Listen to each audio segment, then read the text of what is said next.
Chapter 712.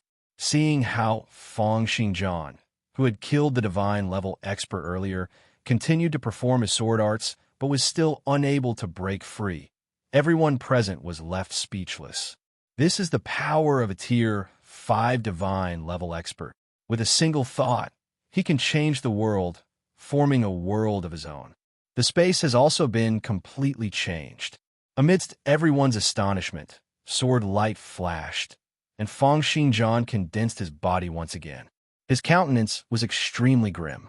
He raised the Thunder Calamity long sword high up, and the Celestial Eradication sword formation was activated at full power.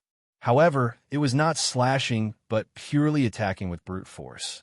He wanted to use his greatest power to smooth out the chaotic structure of the space. It was like shaking up a bed forcefully and smoothing out a messy bed. As this sword slashed out, each inch it moved was different from the darkness in the past. As an eruption of pure brute force, each inch brought forth a dazzling light and heat. It was like an exploding planet, releasing its power fearlessly. This was also the method Feng Xingjian had thought of to break through the divine country previously. He wanted to use absolute power to make up for the lack in his realm.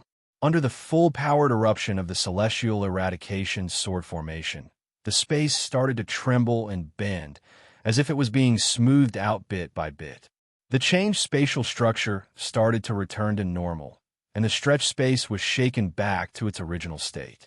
The white light seemed to be purifying the entire hell space. At the sight of this scene, Philip and the others revealed expressions of joy, as if they had seen the light of hope. However, Alexander's countenance remained calm. Do you think that you're the only one who has a formation? Have a taste of my ancient path of hell's secret technique, the infernal hell's diagram. As Alexander flicked his 10 fingers, the space started to seethe like water ripples. Cracks that could be seen by the naked eye appeared on Feng Xingjian's body, extending out to a range of several lis in the blink of an eye. Front, back, left, right, up, down. The 6 directions were all turned upside down. Feng Xingjian's body seemed to have been split up into several 100,000 parts, each floating in the sky. He was like a Rubik's Cube that had been messed up. In fact, his body was still one entity, but when looking at it with the naked eye, he seemed to have been split up due to the messy space. The spatial structure suddenly became 10,000 times more complicated. The space, which had started to return to normal under Feng Xingjian's full power, once again became messed up. He could only see the white light spreading inch by inch. Each inch took several minutes to spread, sometimes even more than 10 minutes. It would probably take several years or even decades for him to break through. Seeing that Feng Xingjian was completely trapped by the space, the countenances of everyone in the academy turned ashen. The 4th prince staggered a little, and his countenance turned extremely grim. The brows of Feng Qian, Rhoda, Wang Xiaoyan, and the others trembled, not knowing what to do. Feng Xingjian was their backbone. If Feng Xingjian were to fall, they would find it hard to imagine what kind of ending would be waiting for them. Feng Xingjian had too many enemies: the royal family, the mages, and various divine-level experts. No one would show him any mercy. Just thinking about this made everyone break out in a cold sweat. Alessandra said calmly, "Your swordsmanship has indeed reached the pinnacle of the world, but your greatest weakness is your insufficient cultivation. He can't even control space. So what if his swordsmanship is profound?" Ha ha ha, Feng Xingjian. The 5th prince looked at the trapped Feng Xingjian, and the complacency and ecstasy in his eyes seemed to have materialized. "Do you really think that you're already unrivaled in the world? How do you feel now? Before us, you don't even have the right to escape. Father, kill him." The 5th prince immediately advised Alessandra, wanting to kill Feng Xingjian. However, Alessandra shook his head and did not do so. He still needed Feng Xingjian to help him complete the evil god ritual. Alessandra's expression remained indifferent. It was as if suppressing a sword arts master like Feng Xingjian was not enough to cause his expression to fluctuate too much. "Feng Xingjian, you'll need about 10 years to break through the infernal hell diagram. Therefore, you should just stay here. When the evil god ritual starts, I'll let you out. If you assist me well, it's not that I can't spare your life."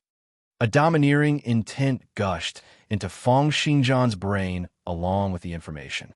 It was as if the gods high up were reading out a divine decree, or as if a king who ruled over the mortal world had given out a decree.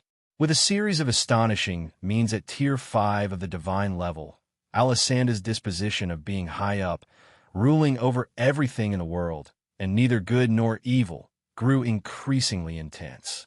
In the distance, chaos which Serene, who had not been discovered by anyone, nodded and said, "As expected, although Feng Xingjian's aptitude is extraordinary, he's still unable to break through the restrictions of Tier 5 of the divine level. After all, there's a qualitative leap from Tier 5 of the divine level. It's not something that can be attained purely through sword arts or power." The other chaos which, Lamia, sighed, nodded, and said, "Even though Feng Xingjian's matter has been settled, he won't be able to strive for a higher realm in Alisanda's divine country. In the end, he'll participate in the evil god summoning ritual in his current state. However, Alisanda's strength has slightly surpassed our expectations. We must think of a way to suppress him." Celine nodded in agreement and said, "The fact that he was able to come over to suppress Feng Xingjian at this juncture shows that his strength has grown. It's probably also related to the Shang behind him. This organization that shouldn't have appeared seems to be hiding many means that we don't know about." The two Chaos Witches started to discuss how to weaken Alisanda's means after Feng Xingjian was suppressed. Just then, Feng Xingjian was immersed in a chaotic space. This was the first time that his entire body had stayed in an area with such severe spatial disorder. Every inch of his body was being stretched and reorganized by different spaces. He could sense that his body was still in a state of one body, yet he was unable to differentiate his directions. The entire situation seemed to have turned into a state of chaos in his eyes. The all-conquering sword, which exerted the greatest amount of power, was able to stabilize these spaces. However, they were too slow. However, Feng Xingjian's talent had truly surpassed everyone's imagination. Just as everyone thought that he had been suppressed, Feng Xingjian, who had fallen into a chaotic space, gained a deeper comprehension towards space. The all-conquering sword represents the power of electromagnetism, and the strongest force against space should be the astral forces and gravity. The various martial arts of the Myriad Stars Palace, the melancholic monarch's prodigious astral divine powers, various gravitational forces, and sword techniques related to gravity flashed rapidly in Feng Xingjian's mind. In the end, they turned into a stream of infiltrating void sword intent. Simultaneously, he slowly spat out a long sword from his mouth. It was a long sword that looked like a withered tree branch. It had 7 points and was completely black. It was as if there were countless vengeful spirits crying out in it. The moment it came into his hand, Feng Xingjian could sense that it weighed over 100,000 tons. Wang Xiaoyan and Feng Qian looked at the long sword that had suddenly appeared and exclaimed, "It's the Abyss!" The Abyss longsword, with a level 34 divine remains equipment that they had modified through the Hell's white bone armor. However, it had not been completed and should still be in a laboratory. Then there could only be one reason. Under the guidance of sudden inspiration, Feng Xingjian had taken this longsword from the Great Western Region Regional Academy before joining the battle. Chapter 713. At the instant the Abyss longsword appeared before Feng Xingjian, a white bone short sword on Feng Xingjian's back shattered. At the next moment, a stream of infiltrating void sword intent gushed into the Abyss longsword. The infiltrating void sword intent's ability to penetrate space and move through spatial gaps. The true profoundness lies in gravity. Waves of comprehension flashed rapidly in Feng Xingjian's mind. At the next moment, the infiltrating void sword intent had completely integrated with the Abyss longsword. The Hell's white bone armor possessed outstanding defensive prowess and the ability to control space like a Tier 5 divine level expert. In the past, when the first prince performed it, Fang Xingjian had used his full power but was still unable to break through that thin layer of spatial barrier. It was because it contained a great distance. Right now, after the Hell's white bone armor had turned into the Abyss longsword, it also possessed a hint of the aura of space or gravity. When the infiltrating void sword intent gushed into it, the Abyss longsword finally unleashed an unprecedented power after bearing Fang Xingjian's sword intent. The celestial eradication sword formation changed once again, and all the powers were channeled into the Abyss longsword in Fang Xingjian's hand. The fifth prince looked at this scene in astonishment, and Alexander's expression also turned solemn. At this moment, he sensed an intense threat from Fang Xingjian. "Alexander, do you really think that I've lost to you?" Before the battle started, I had already sensed where my chance of victory was. Could it be that you didn't sense it with your sudden inspiration? Alexander's countenance sank. At the next moment, he saw the Abyss longsword being raised high up, and the entire longsword emitted endless gravitational waves. Under the guidance of the gravitational waves, the surrounding space emitted waves of strange waves, just like ripples on the surface of water. I have a sword that can slash the world. The sword intent brought along Fang Xingjian's will and shot out in all directions. Under everyone's astonished, terrified, nervous, and surprised gazes, the Abyss longsword came down and then turned into a series of phantom images, merging into space and dissipating. Gravity was the bending of an object's mass to space-time. When Fang Xingjian's infiltrating void sword intent carried a little bit of the profoundness of gravity, the infernal hell diagram before him was no longer unsolvable. At the same time that the Abyss longsword dissipated, the longsword had already passed through the chaotic space. At the next moment, layers and layers of stacking sword light burst out from the fifth prince's body, and over half of his martial will was instantly shattered. However, before he was about to be killed, he was still released from the divine country by Alexander. Fang Xingjian. Alexander was finally no longer as indifferent as before. Fury surfaced in his eyes, along with a hint of disbelief. "You actually broke the infernal hell diagram." Fang Xingjian waved his sword fingers, and boundless sword intent was transmitted through space. A dazzling sword light exploded on Alexander's body.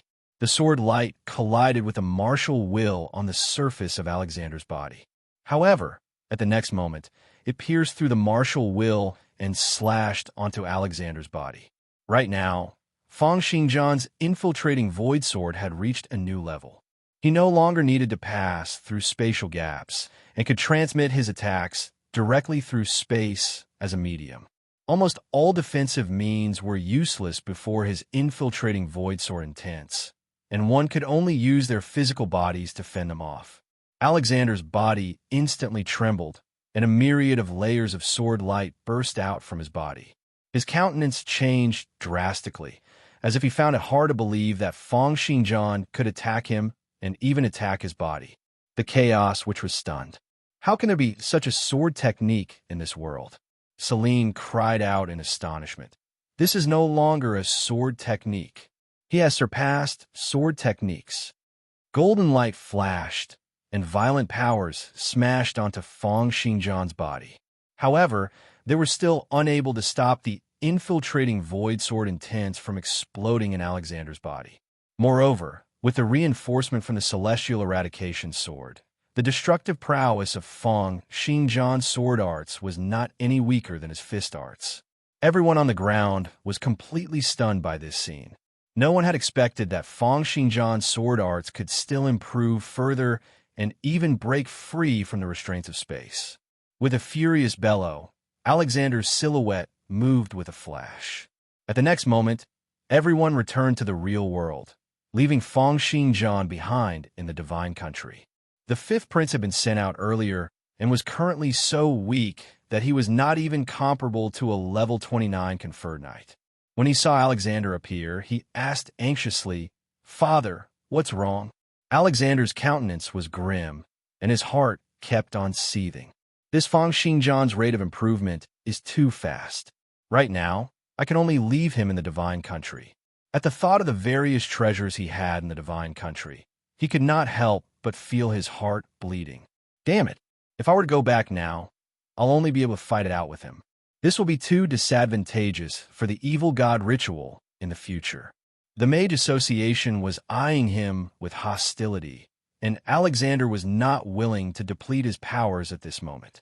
He had planned on relying on his advantage as a Tier 5 Divine level expert to suppress Feng Xinjian in the Divine Country. However, he had not expected that his opponent's sword arts would be able to break free from the restraints of space. Right now, he felt that Feng Xinjian was like a ferocious beast trapped in a cage, wanting to turn his Divine Country upside down. There were many treasures from the Krieg royal family in there, but it's still fine. As long as he's in the Divine Country, he won't be able to come out when the evil god ritual is over. At the thought of this, the killing intent in Alexander's eyes seemed to have materialized. Don't worry, I've trapped him in the Divine Country. Without my control, it's impossible for him to come out. Hearing that, the fifth prince let out a soft exhale. That's good. Simultaneously, in the Divine Country, Feng Xinjian's palms kept changing, and the two white bone-short swords, Thunder Calamity and Abyss, formed a circle. Under the seething gravitational waves, the circle formed by the four swords became increasingly smaller and more circular. There were even thunderbolts seething in the center of the sword circle. The infiltrating void sword intents are not only able to allow sword intents to penetrate space, they should also be able to. In that instant, the spinning sword circle turned into a space-time passageway, penetrating through the Divine Country and heading toward the sky above the Great Western region. With a soft swoosh, Feng Xinjian instantly passed through the sword circle and appeared before Alexander. Looking at the astonished father and son duo, Feng Xinjian flicked his finger, and the infiltrating void sword intents exploded in the fifth prince's body.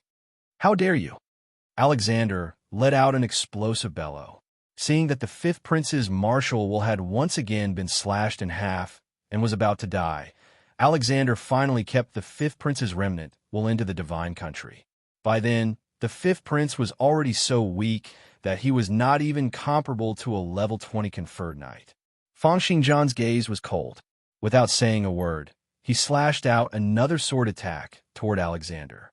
You might be able to save him once or twice, but can you save him forever? Alexander let out a cold snort, and his golden will turned into a flaming hell. He sent out an overturned hell to suppress the fifth prince. Moreover, this attack had the Tier 5 Divine level expert's ability to control space integrated into it. Under the stacking layers of chaotic space, its prowess was increased by 10 times. However, when faced with Feng Xinjian's infiltrating void sword, which had once again broken through its limits, the changes in space were already meaningless. It was because his infiltrating void sword intent could transmit through space as a medium, penetrating almost all attacks and defenses. Boom! The power of the overturned hell smashed onto Feng Xinjian's body without any reservations, causing 2 cracks to appear on his heaven-connecting sword physique. Concurrently, the infiltrating void sword intents also exploded on Alexander's chest, and an additional sword mark appeared on his chest. However, neither Feng Xinjian nor Alexander had any intention of backing down. Alexander pressed down with another overturned hell, and Feng Xinjian once again sent out a myriad of infiltrating void sword intents explosively. The space distorted, and sword intents flashed wildly. Both of them ignored the injuries on their bodies and once again attacked wildly toward each other's bodies.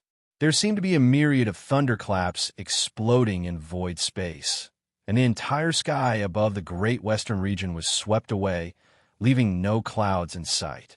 After 7 consecutive exchanges, the space in the sky was in a state of chaos, and the entire atmospheric layer was slashed into pieces. Feng Xinjian's entire body was shattered, covered in cracks like a cracked gem. Alexander was also covered in sword marks, having been invaded by sword intents from both inside and outside. He was like an old and broken puppet. Both of their bodies were no longer purely made of flesh and blood, but conjured physiques that were a combination of wills and physical bodies. They would not bleed when they were injured, but they would keep on cracking and shattering. After the 7 exchanges, Alexander took a long look at Fangxing John. Without saying a word, he disappeared with a flash of golden light. The Empire's king, the #1 person in the Empire for several decades, and the current strongest expert in the ancient path of hell, Alexander, had been pushed back by Fangxing John. At this moment, the entire world fell silent. Everyone looked at that figure in the sky as if they had lost their voices, witnessing this historic scene. For streams of sword light circled around Fangxing John, and sword cheese soared into the sky as if they were going to sweep through the world. Philip mumbled, "Godly sword arts, a true godly sword arts. To think that father has been pushed back as well." The 4th prince said in disbelief, "From today onward, Fangxing John will truly be one of the top 20 or even top 10 experts in the world. He will suppress others, and his sword arts are peerless." Very soon, the news of Fangxing John and Alexander having exchanged 7 moves and coming to a draw spread throughout the entire empire, as if it had grown wings. The empire was shaken, and everyone fell silent. Chapter 714. As the news of Fangxing John defeating Alexander spread out rapidly, the entire empire was in an uproar. Countless influences and experts were astonished by Fangxing John's power. At this moment, history had once again changed because of a single person's power. Sword Overlord Fangxing John's name spread like wildfire, and he became the representative of top-notch sword arts in the world. At the location of the full moon shrine in the Xingwu region, the entire sky seemed as if it was burning. Amidst the flames, a bright moon shrouded the sky above the full moon shrine, turning into a light screen that encompassed the entire full moon shrine's base. Streams of flames descended from the sky, smashing toward the light screen like a meteor shower. Each attack was as if the world was collapsing, and the repercussions of the attacks brought up ripples in space. However, no matter how much the attacks were controlled, they still turned the area within a range of 10 lis in a barren land. The land was as dry as a desert, and the surface of the ground had even sunk by over 50 meters, leaving only the full moon shrine standing proudly. Despite this, the light screen that encompassed the shrine was getting thinner and thinner. It trembled incessantly, as if it would collapse at any moment. Clearly, under the continuous attacks, it would not be able to hold on for much longer. The crowd in the surroundings was over 10 lis away, surrounding the mountains. They were all experts from the various factions in the Xingwu region. However, they were merely surrounding the full moon shrine. It was because they were not the main force in the siege against the full moon shrine this time around.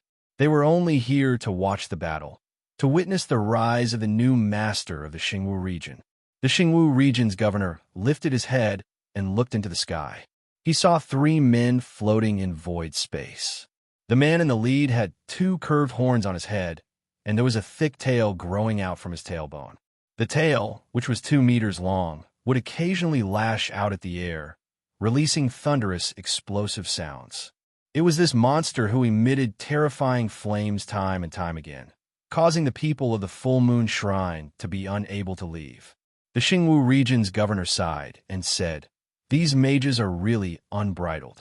Right now, out of the 8 regions in the world, the other regions have probably all fallen into the control of the Mage Association." As he spoke, his eyes were filled with worry and despair. The knights and conferred knights from the various factions and clans looked at the 3 terrifying silhouettes in the sky. They also felt the same way. The knights were completely suppressed by the wizards in such an unscrupulous manner, which made their hearts bleak. The old man from the battle hall also brought a few disciples to watch this battle. When they saw that the full moon shrine had no way to resist and could only passively defend, the desolation in their eyes grew increasingly intense. A disciple beside him said dejectedly, "Master, are knights really not as good as wizards?" The old man wanted to encourage his disciples. However, When he saw the desire in his disciples' eyes as they looked at him and recalled their performance over the past few days at the full moon shrine, he merely exhaled and was unable to say a single word. The black-robed mages had only been here for 3 days. On the first day, they had already seriously injured the blue sacred moonlight, who was at the second tier of the divine level, and Lan Yu, who was at the first tier of the divine level. Although the blue sacred moonlight had been severely injured by Fang Xingjian previously, she had already recovered 50% to 60% of her powers during this period of time. However, she was still defeated by a single attack from her opponent. Thereafter, the Myriad Stars Palace's astral ancestor brought 300 disciples to provide reinforcements. However, they were unable to hold on for even 10 minutes. In the end, they could only rely on the full moon shrine's protective formation to defend passively. The Mage Association had only sent a single person to take action. This battle caused the many knights in the Xingwu region to see despair. The difference between knights and mages was like a wide chasm, causing them to completely lose their confidence in cultivating. Such a blow was almost fatal. In the sky, Fang Xingqian looked coldly at the full moon shrine under his feet. The horns on his head and the tail on his back had become even thicker and stronger than before. His height had also reached to 5 meters, and his entire body was encompassed by layers of purple stratum corneum. His thick arms seemed to contain a violent power that was like that of a volcano. With each wave of his palms, plasma fireballs with a temperature of several 100,000 degrees Celsius gushed out, bringing along a power that could incinerate everything and smashing toward the full moon shrine. Right now, with the support of the red faction black magic, Fang Xingqian's appearance was getting closer and closer to that of the red evil god. As one of the mages who specialized in head-on battles amongst the 12 factions, the higher the cultivation of the red faction mages, the closer their physical structure would be to that of the red evil god. As the Black Mage King's disciple, Fang Xingqian was able to receive guidance from the Red Mage King directly. Coupled with the world's metamorphosis, the endless resources, and the black magic that the Gold Mage King personally performed, Fang Xingqian was able to grasp the power that he would have after cultivating for 3 years in advance. Although the price he had to pay was that he would not be able to increase his strength by relying on his own cultivation for the next 6 years, he had still managed to step into Tier 1 of the Divine level. He had obtained the power that he would have after cultivating for 3 years in advance. But the price he had to pay was that he would not be able to obtain power from his own cultivation for 6 consecutive years. However, Fang Xingqian knew that even if he could not cultivate on his own, he was confident that there were too many shortcuts he could take in this era where the world's metamorphosis was happening. Moreover, if he did not do this, Fang Xingqian understood that he would probably never be able to catch up to Fang Xingjian. In order to seek revenge, what was the big deal about sacrificing a few years of cultivation and growth? Fang Xingqian sent another plasma fireball, smashing onto the light screen outside the full moon shrine like a plasma cannon. Looking at the light screen that kept on trembling, the corners of Fang Xingqian's lips curled up into a hint of a cold smile. It's about time. Prepare for battle. We'll be able to break through this mosquito barrier in at most 5 minutes. The 2 people behind him nodded. Other than a black-robed mage, there was also a man with fiery red skin and a small horn on his head. It was Fang Qian's younger brother, Fang Xingqian's apostle. After Fang Xingjian escaped, Li Shuanghua had chosen another genius from her clan to be Fang Xingqian's apostle. This evil black magic made use of the power of their bloodlines to merge the lives of 2 people together. Not only could Fang Xingqian borrow the apostle's powers, but he could also transfer his injuries onto the other party.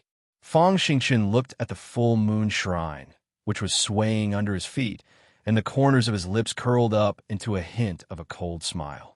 Is that Lan Yu your woman, Fang Xingjian? I'll let her know what true hell is like. Take it as me asking you for some interest in advance. Ever since Fang Xingjian knew that the Black Mage King was going to leave the Xingwu region, he had been eager to lead a team over. His goal was very simple, to take revenge on Fang Xingjian. Fang Xingjian's eyes burned with the flames of vengeance, and scorching white flames started burning in his palms. However, at the next moment, a will descended from the sky, exploding in the minds of the three of them. "Shut up." Fang Xingchen was stunned for a moment before saying, "Master, let's go. We're retreating." Fang Xingchen was stunned. "But I'm about to succeed, and everyone in the Xingwu region is watching. If we retreat this time around." Chapter 715. Hush! The Black Mage King's annoyed voice rang out in Fang Xingchen's mind. Fang Xingjian fought with Alexander in the Great Western region, but the victor was not decided. From today onward, you mustn't offend him. What? Fang Xingchen clenched his fists tightly, crushing the flames in his palm. However, he still found it hard to believe the Black Mage King's words. "But I won't interfere if he tries to kill you. Before the evil god ritual, you mustn't complicate things for me." Hearing that the Black Mage King would not even step in to stop Fang Xingjian from killing him, Fang Xingchen's face flushed red. Although Fang Xingchen knew that the Black Mage King did not wish to get injured and welcome the ritual in a perfect state, his expression was still distorted, and he clenched his fists tightly. However, under the Black Mage King's continuous urging, he could only throw a hateful glance toward the full moon shrine on the ground and leave rapidly. Damn it, Fang Xingjian. How could he possibly fight to a draw with Alexander? Fang Xingchen's brows furrowed deeply. Doesn't that mean that he has the battle prowess of a Tier 5 divine level expert? Extreme fury and hatred flashed in his eyes. If this were to go on, wouldn't I never be able to take revenge in this lifetime? The battle prowess of a Tier 5 divine level expert was no small matter even for a knight. Even the Black Mage King was unwilling to take the initiative to offend Fang Xingjian. On the ground, countless knights looked in the direction of the sky in a daze. Just as the light screen of the full moon shrine became increasingly thinner, the three mages suddenly flew away, causing countless people to be astonished. What's going on? Why did they stop? The full moon shrine was clearly about to be breached, right? The Xingwu region's governor looked at the three figures who had disappeared in the sky in astonishment, unable to understand what was going on. Could it be that the full moon shrine still has some secret weapon? Then why didn't they perform it earlier? Just as everyone was feeling astonished, curious, and puzzled, a conferred knight charged over and let out a loud bellow. Violent sound waves radiated out from his mouth, shooting out in all directions and entering the ears of over 10,000 knights present. Fang Xingjian and Alexander the Great Emperor battled in the sky above the Great Western region. They exchanged a total of 7 moves and ended in a draw. Alexander the Great Emperor retreated. It was a simple sentence, but it seemed to contain some kind of strange magic. As the news reached everyone's ears, the entire place fell into a strange silence. Everyone listened to this news in a daze, and most of them still had disbelief in their eyes. Alexander, who had dominated the empire for decades and stood at the peak of all experts, was forced to retreat, repelled by Fang Xingjian. The crowd fell silent, as if they had been silenced by a spell. Xingwu region's governor was dumbfounded, and his mind went blank. The old man from the battle hall fell silent. He stared at the disappearing figures of the 3 warlocks and finally understood why they had retreated. Is it because the Myriad Stars Palace and the Full Moon Shrine surrendered to Fang Xingjian? With just a name, he was able to resolve the Full Moon Shrine's predicament and scare off a divine level mage. This prowess. Simultaneously, the eyes of his disciples also lit up. The people in the surroundings all reacted to why the mages had retreated. In the next moment, the silent crowd seemed to explode like burning gasoline, and countless people's voices rang out. Fang Xingjian. From today onward, the entire empire will be split between Fang Xingjian and Alexander. He hasn't even arrived, but just his name alone has scared off the mages. Such ferocious prowess. Such ferocious prowess. In the full moon shrine, the blue sacred moonlight looked toward the sky with an unresigned expression. She looked at the white flames burning on the other party's palm. It was that white flames that had defeated her. She seemed to feel the pain of having her will melted once again. Gritting her teeth, this tier 2 divine level madam, who still retained her charm, said in a deep voice, "Haven't you guys made up your minds? If this goes on, we'll definitely die. These damn mages are too powerful." Lanyu shook her head. Right now, although Lanyu's countenance was pale and she looked like a weak patient, her slender legs and pretty face still gave her an unrivaled attractiveness. She shook her head and said, "That won't do. If we surrender, there might not be a good outcome. Moreover, how are we going to explain this to Fangxing John? You still remember that guy?" The blue sacred moonlight gritted her teeth and said, "He humiliated the entire full moon shrine. Moreover, I heard that this guy has been blocked by the gold robe mages in the northern ice region. Right now, he can't even fend for himself. How can he still care about us?" Lanyu shook her head. Fangxing John's cultivation is deep and unfathomable. Even if he were to encounter mages, it probably wouldn't be hard for him to escape unscathed. If we surrender now, not only will we be exploited by the black robe mages, but we'll also have to face Fangxing John's revenge in the future. I don't think that surrendering is a good idea either. The astral ancestor also shook his head. Fangxing John's potential is unfathomable. The Mage Association might not be able to do anything to him. In a while, when the full moon shrine is breached, we'll just scatter and escape. "Two idiots," the blue sacred moonlight said furiously. "Are you guys going to abandon the entire faction's businesses? Do you still not understand the Mage Association's power? How can that country bumpkin Fangxing John possibly be a match for them? The earlier we submit to the Mage Association, the more benefits we'll get in the future. Even if Fangxing John comes to find trouble with us, do you think that he'll be able to get past the mages? We have the protection of the Mage Association, so it's impossible for him to take revenge on us." However, no matter how much the blue sacred moonlight persuaded them, the two of them refused to agree. The blue sacred moonlight was so infuriated that she kept stomping her feet. In her opinion, the two of them had been scared out of their wits by Fangxing John. To think that Fangxing John and the Mage Association were still hesitating when faced with such an obvious choice. The blue sacred moonlight was so infuriated that her liver was in pain. The surrounding disciples were silent, and only the sorrow in their eyes could be seen. They did not have the right to participate in the discussion between the three divine-level experts, but they felt sorrowful that they could only choose to submit to. Just then, Lanyu's gaze narrowed as she looked at the sky, and she said, "They've left." "What?"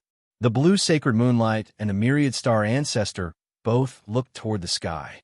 When they saw that Fangxing and the other two had retreated, both of them revealed dazed and puzzled expressions. "Why did they leave? Could it be a trap? Luring us out? What should we do?" The three of them could not understand why the other party would retreat when the full moon shrine's great mountain protection formation was about to be broken in a few more minutes. At the next moment, streams of divine waves were transmitted into the ears of everyone present.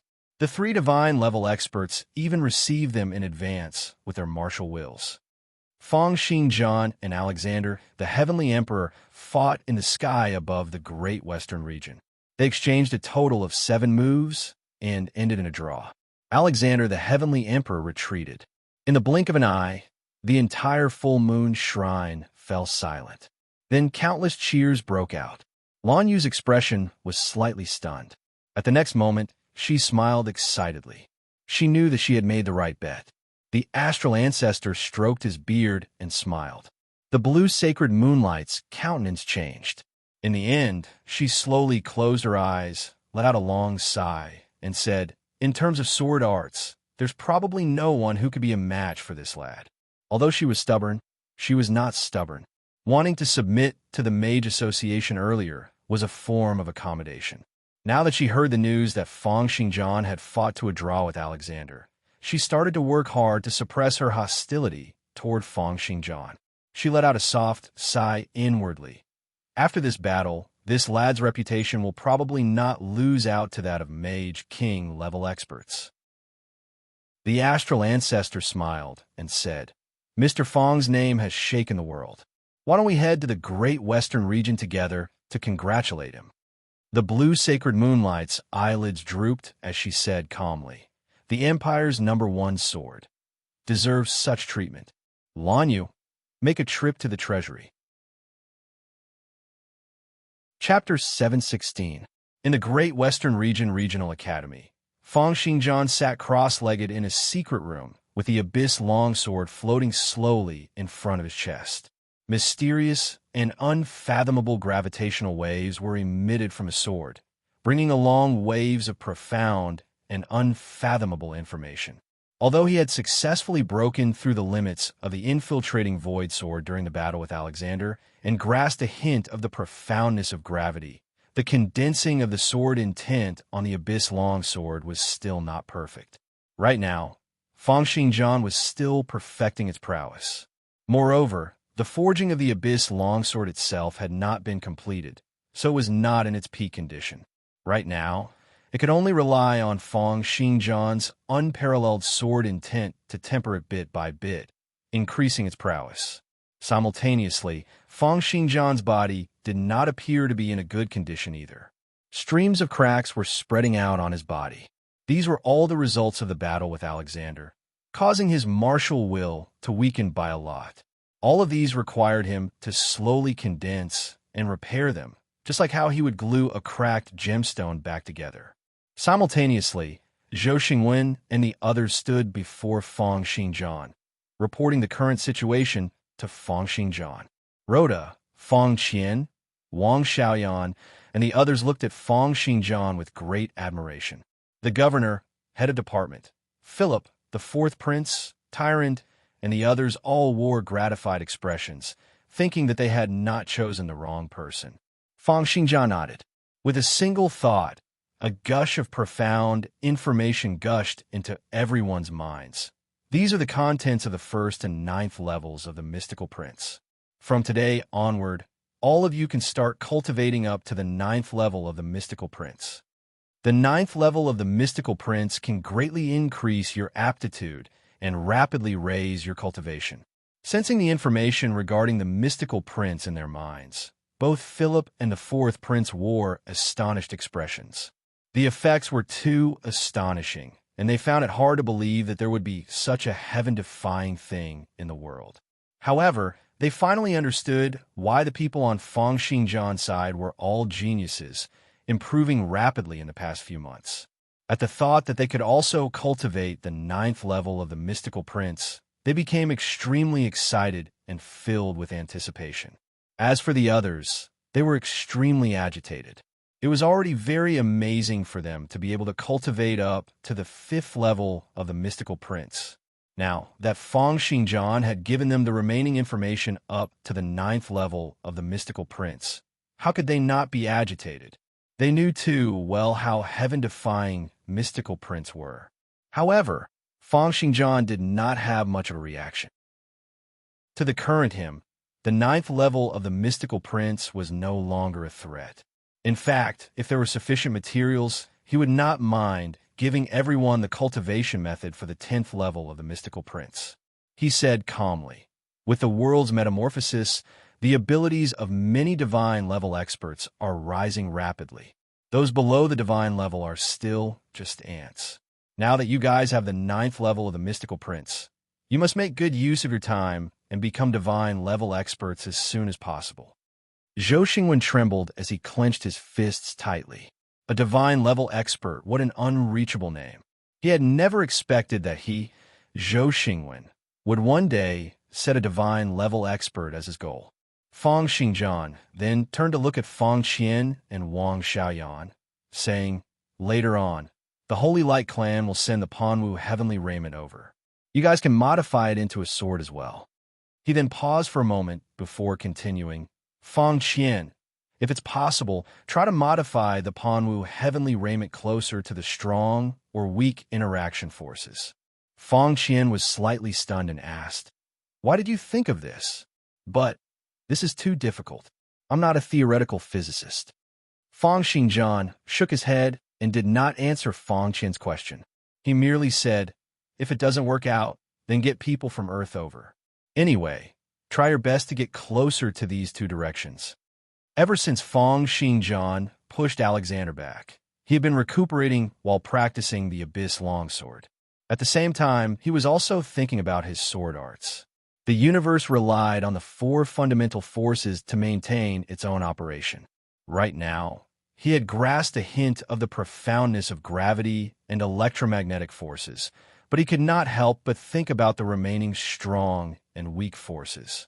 Although there were differences between Miracle World and Earth, they both had the heavenly thunders and terrestrial magnetism forces that corresponded to electromagnetic forces and the astral forces that corresponded to gravity. If he could find the balance between strong and weak forces and condense them into the celestial eradication sword formation, how powerful would the prowess of the sword formation be? Therefore, after giving Feng Qian instructions on the direction of her research, Feng Xinjian then looked at everyone's current situation. After settling all the trivial matters, Feng Xinjian finally let out a sigh and said calmly, "Then can you tell me now? Why didn't I scan Lilia? Where did she go?" Everyone instantly fell silent. Even though Feng Xinjian had not unleashed any of his powers and had only asked this question lightly, it still caused everyone present to feel waves of invisible pressure as heavy as Mount Tai. This was the pressure brought about by the Empire's #1 sword. Simultaneously, in a manor in the north of the Great Western region, the entire manor had been built on a cliff. Surrounded by layers of clouds, it was like a paradise in the heavens, causing one to be dazzled. The manor's owners were seated in the meeting room, with a white-haired old man sitting in the main seat. He had a stocky build, just like a crouching tiger, exuding an astonishing aura. Seated below him were 3 men and 2 women, a total of 5 middle-aged men. All of them appeared elegant and dignified, and one could tell with just one look that they were either wealthy or of high status. However, unlike the others who were taking their time, a young man stood in the center of the hall. He appeared to be flustered and exasperated, and his eyes were bloodshot as he said, "How can you guys do this? Where's Lilia? If Feng Xinjiang were to find out, he'll wipe out our entire manor." The leader coughed and said in an imposing manner, "All right, third brother, how can you say such things? It's Lilia's good fortune that the masters took her away. Moreover, we weren't the ones who did it. Even if Feng Xinjiang were to find out, would he be able to blame us? I'm Lilia's grandfather. Would I harm her?" "That's right." A middle-aged lady sharpened her nails with a nail clipper and said impatiently, "If Feng Xinjiang has what it takes, let him settle the scores with the masters himself. Why is he looking for trouble with us?" Another middle-aged aristocrat said, "How would he dare to look for trouble with the masters? He'll at most come and ask us questions. At that time, we'll just get the masters to come over and explain things. With Lilia being taken away by the masters, our family's relationship with them will be even closer. From now on, we'll have a meteoric rise." Speaking up to this point, everyone laughed as if they had thought of something delightful. The young man sighed and said in a sorrowful voice, "You guys have no idea how serious the situation is. Right now, even if the masters were to come personally, they'd probably have to show some respect to Feng Xinjiang." The middle-aged lady sharpened her nails as she smiled and said, "Third brother, what nonsense are you spouting? This joke isn't funny." "Sigh." The young man shook his head and sighed. "The latest news is that 1 day ago, Feng Xinjiang and Alexander fought in the sky above the Great Western region. The two of them exchanged 7 moves consecutively, and Alexander took the initiative to retreat. Sigh. We weren't able to protect Lilia with our lives. We'd better think of how to make amends to Feng Xinjiang." As the young man said this, everyone present was shocked.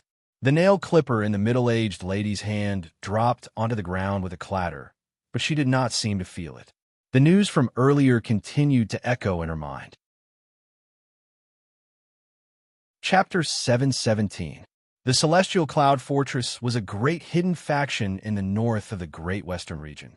Ever since the Illumination Society and the Eternal Night Society were dealt a great blow by Feng Xinjiang, the Celestial Cloud Fortress had become the strongest faction in the Great Western region. However, the Great Western region was Feng Xinjiang's territory after all, and the Celestial Cloud Fortress had always upheld the idea of staying hidden in the world. Although the current master of the Celestial Cloud Fortress had the ambition to rule the world, he hid in the shadows obediently, not daring to make a move. However, what many people did not know was that the granddaughter of the Celestial Cloud Fortress's master, Lilia, was Feng Xingjian's disciple.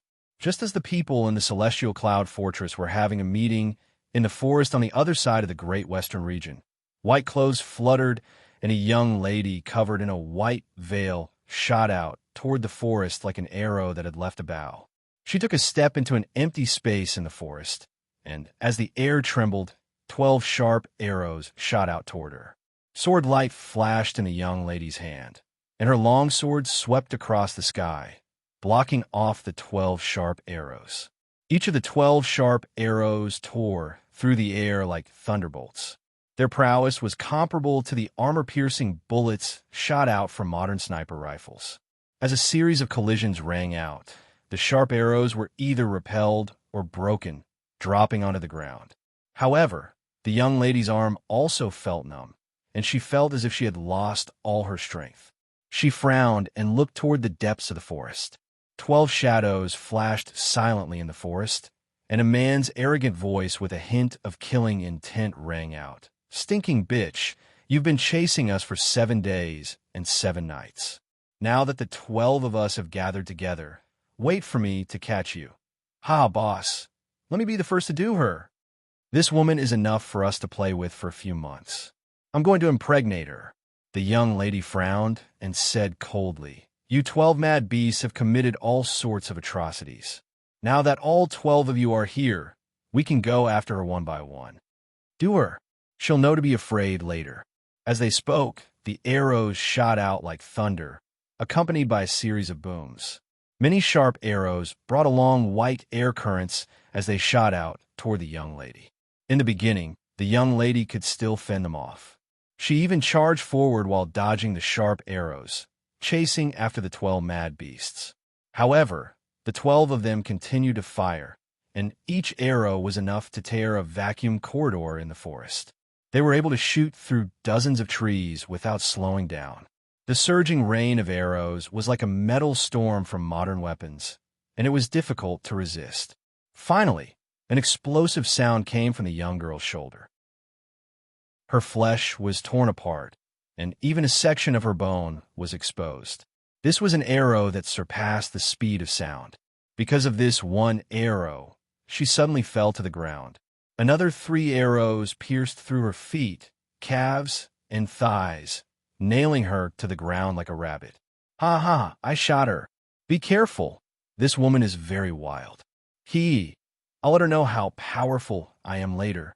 Lewd laughter came from the forest, but in the next moment, a loud rumble came from the ground. The ground split open, and trees shot up into the sky, as if a tornado had swept them up. What happened? Earthquake. Damn it. Who caught me? A series of panic-stricken voices rang out, and the young lady in white looked at this scene in a daze. At the next moment, her eyes were filled with astonishment. Within a range of 10 lis, all the grass, trees, bamboo, and rocks had flown into the air, and the entire area was turned into a barren land. To blow away everything within a range of 10 lis, leaving only the young lady in white lying on the ground. What kind of power was this? Under the young lady's astonished gaze, a black-robed young man walked out slowly. He casually draped a black muslin robe over his body, but floated up and down like flames. One could barely see his chest and abdominal muscles, and it was as if he was not wearing anything. At the sight of the young man's appearance, how could the 12 mad beasts not know that they had encountered an expert?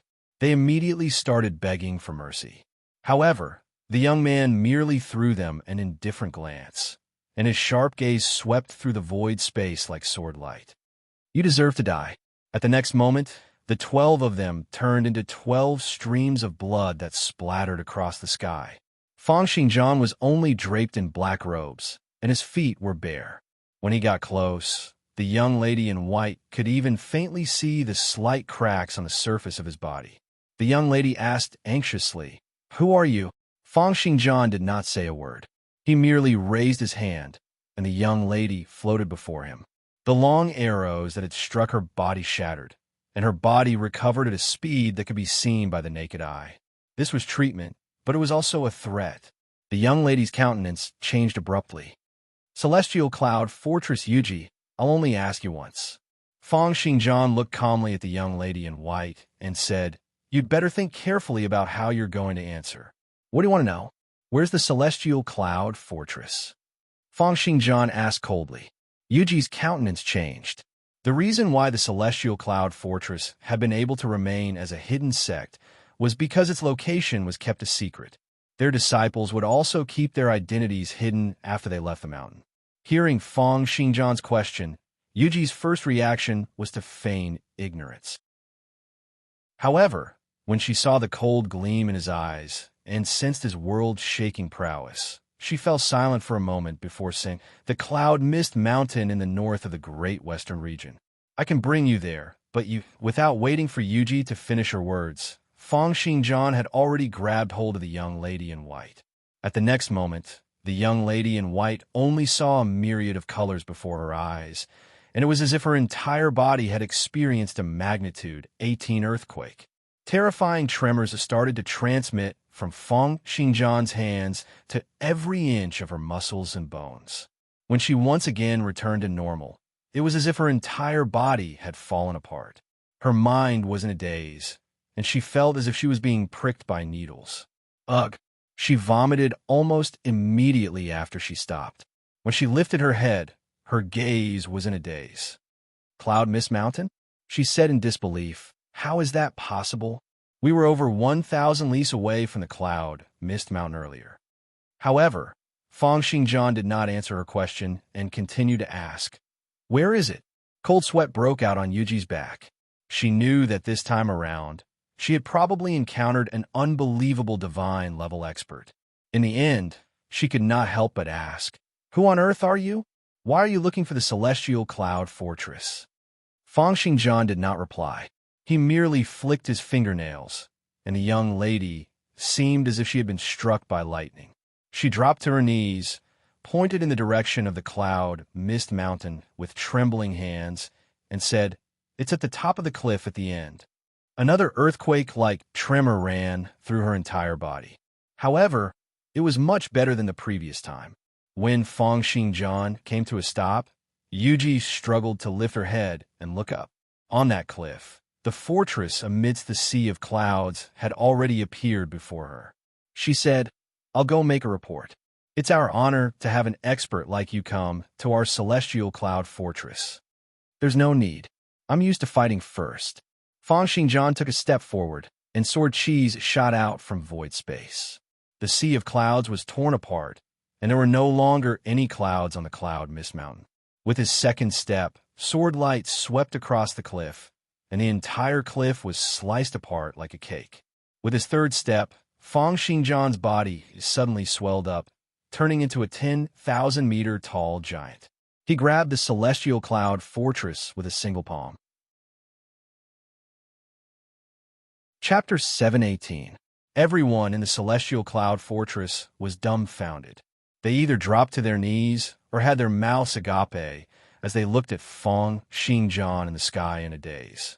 It was as if they were looking at a legendary miracle. Hand over Lilia within 1 minute, or you'll die. A thunderous voice rang out, bringing along strong gales that swept through the fortress.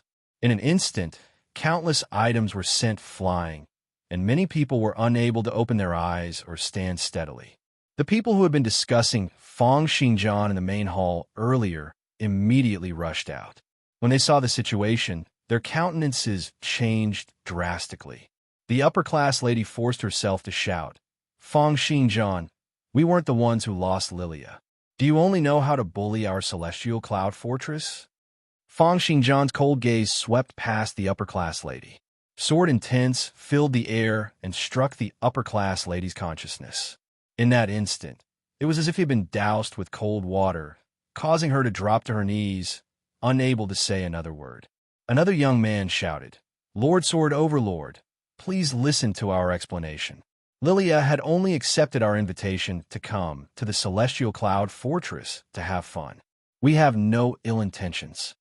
However, when the Purple Robe Masters saw Lilia, they insisted on taking her in as their disciple and thus forcefully brought her away. Purple-robed mages. Feng Xingjian frowned. He had not expected that this group of people would be the ones to take action. Moreover, they wanted to take Lilia away. Feng Xingjian asked, "Where did they go? Why are you guys in contact with the purple-robed mages?" The young man quickly explained, "There was once a purple-robed mage in our clan. However, he didn't have much talent and came here to cultivate in seclusion. Some time ago, a purple-robed mage suddenly came and said that Lilia was fated with her. Thus, she took her away. We don't know where that lady has gone, nor do we know how to contact her. Fate, is it sudden inspiration?" Feng Xingjian silently put the fortress back and once again returned to his original appearance. His long black robes fluttered like a spirit snake under the strong winds, covering half of his body. He'd already used his sword intent and sudden inspiration to sense Lilia's location, but he hadn't been able to find her. He could only follow Zhou Xingwen and the others' information and find Yuji first before finding this place, the place where Lilia had last disappeared. At the next moment, with a single thought from Feng Xingjian, sword intents streaked across the air and darted into the bodies of everyone from the Celestial Cloud Fortress. "I'll believe your words for now. Leave behind a strand of sword intent. Once I find out that you're hiding anything, I'll definitely exterminate your entire clan." After saying this, Feng Xingjian's figure flashed and completely disappeared. The people from Celestial Cloud Castle were left behind, looking as if they had just lost their parents. Feng Xingjian, on the other hand, had already broken through the atmosphere. His entire body was bathed in the golden sunlight. Even the sudden inspiration can't sense Lilia's location. Is it because the sudden inspiration of the 10th level of the mystical prince isn't something that one can cultivate and can only sense passively? Feng Xingjian's eyes narrowed. Then I'll strive for Tier 4 of the divine level and truly grasp the sudden inspiration ability. I'll then find Lilia and have enough power to suppress the Empire. However, according to the records, to strive for the next tier of the 9-tiered heavens and comprehend the sudden inspiration ability, I'll need to head to an illusory realm and comprehend the profoundness of the past and future. But based on my previous experience, it's probably a parallel world again. It'll probably take another half a month or even more than 1 month. Before I head there, I'll have to get rid of all threats in case something like this happens again. At the thought of this, Feng Xingjian let go of his mind and will, focusing all his attention on sensing with his sudden inspiration. In an underground tomb at the extreme north of the central region, the first prince suddenly opened his eyes, revealing a hint of elation. Who would have thought that I discovered St. Adam's tomb? 10 years ago, the first prince had unintentionally gone on an adventure and discovered St. Adam's tomb.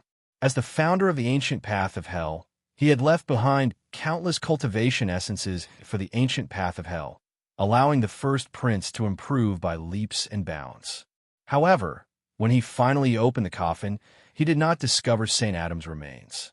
He only saw 3 drops of blood, 3 drops of St. Adam's blood. However, the first prince did not dare to consume them. St. Adam was the founder of the ancient path of hell and was said to be a top-notch character at Tier 8 of the divine level. How could the first prince dare to consume the blood he had left behind? The first prince was afraid that if he were to consume it, he would be engulfed by St. Adam's remnant consciousness and become a living Adam.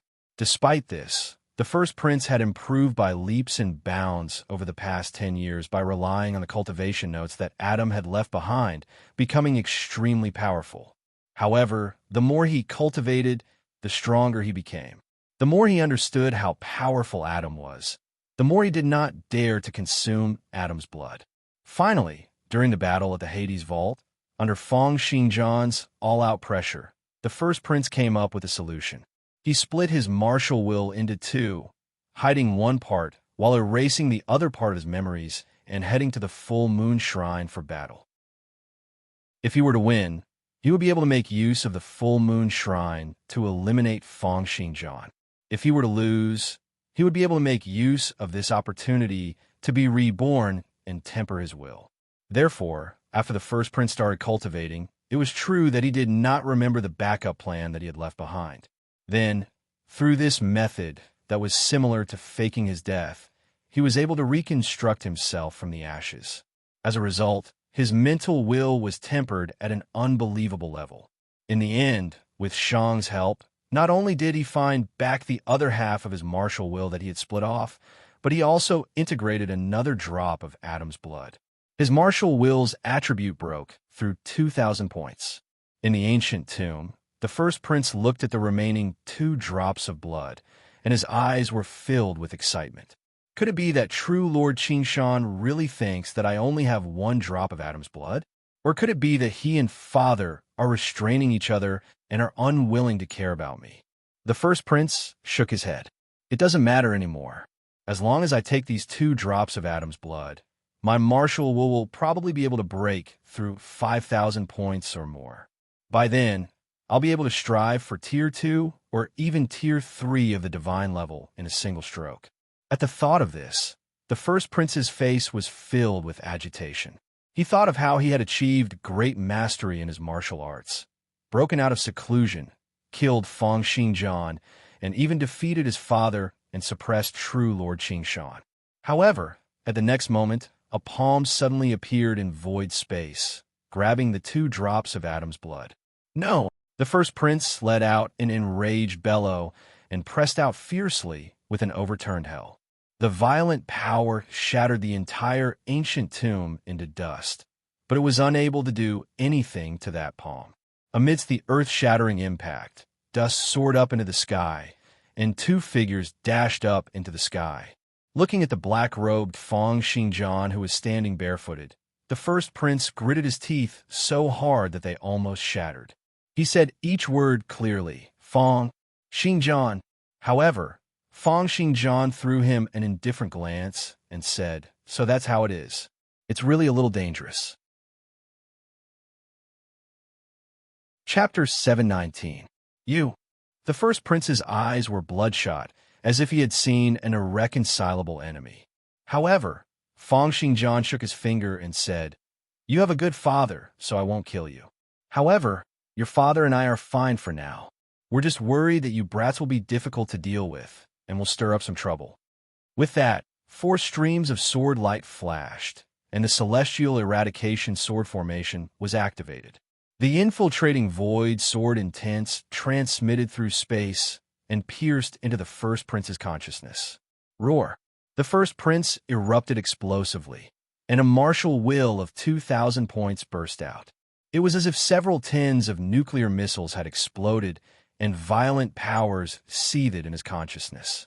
However, they were unable to fend off Fang Xingjian's sword intense in the slightest.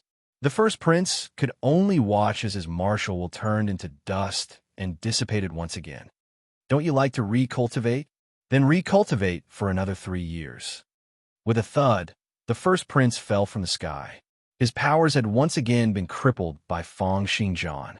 This time around, he had truly fallen from the clouds into a swamp.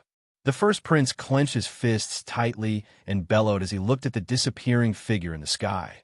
Fang Xingjian, the 2 of us are absolutely irreconcilable. However, Fang Xingjian no longer cared about the first prince. With a flash, he appeared 10,000 lis away. Excellent. Alexander didn't make a move. It seems that his injuries from the previous battle have yet to recover. Since that's the case, he wishes to participate in the evil god ritual in perfect condition. As long as I don't cross his bottom line, he won't make another move. Fang Xingjian's eyes narrowed as he looked at Adam's blood in his hand. With a casual sweep of his martial will, Fang Xingjian could sense the tremendous energy contained in this drop of blood. It was a power that was like the mountains and seas. Even a single drop of blood had surpassed the power of Fang Xingjian's martial will. Fang Xingjian's martial will was only over 1,500 points. If it was not because of the celestial eradication sword formation, he would really have to put in a lot of effort in order to take down the first prince. However, Feng Xingjian did not plan on consuming Adam's blood. Even if he did, his martial will's pure power value would still not surpass that of the celestial eradication sword formation. It would not be of much help to the growth of his battle prowess, so he might as well give it to the people from Atlantis. These brats are indeed capable of stirring up trouble. Next then, withdrawing Adam's blood, Feng Xingjian closed his eyes and once again felt that strange feeling in his heart. In the Eastern Sand region, the World Annihilation Heavenly Lord sat cross-legged on a huge stone tower. Streams of gray light descended from the sky and entered his body. As the leader of the Serene Shrine and the gray-robed mages, the World Annihilation Heavenly Lord had been killed by the joint forces of Feng Xingjian and the First Prince during the battle in the Hades Vault.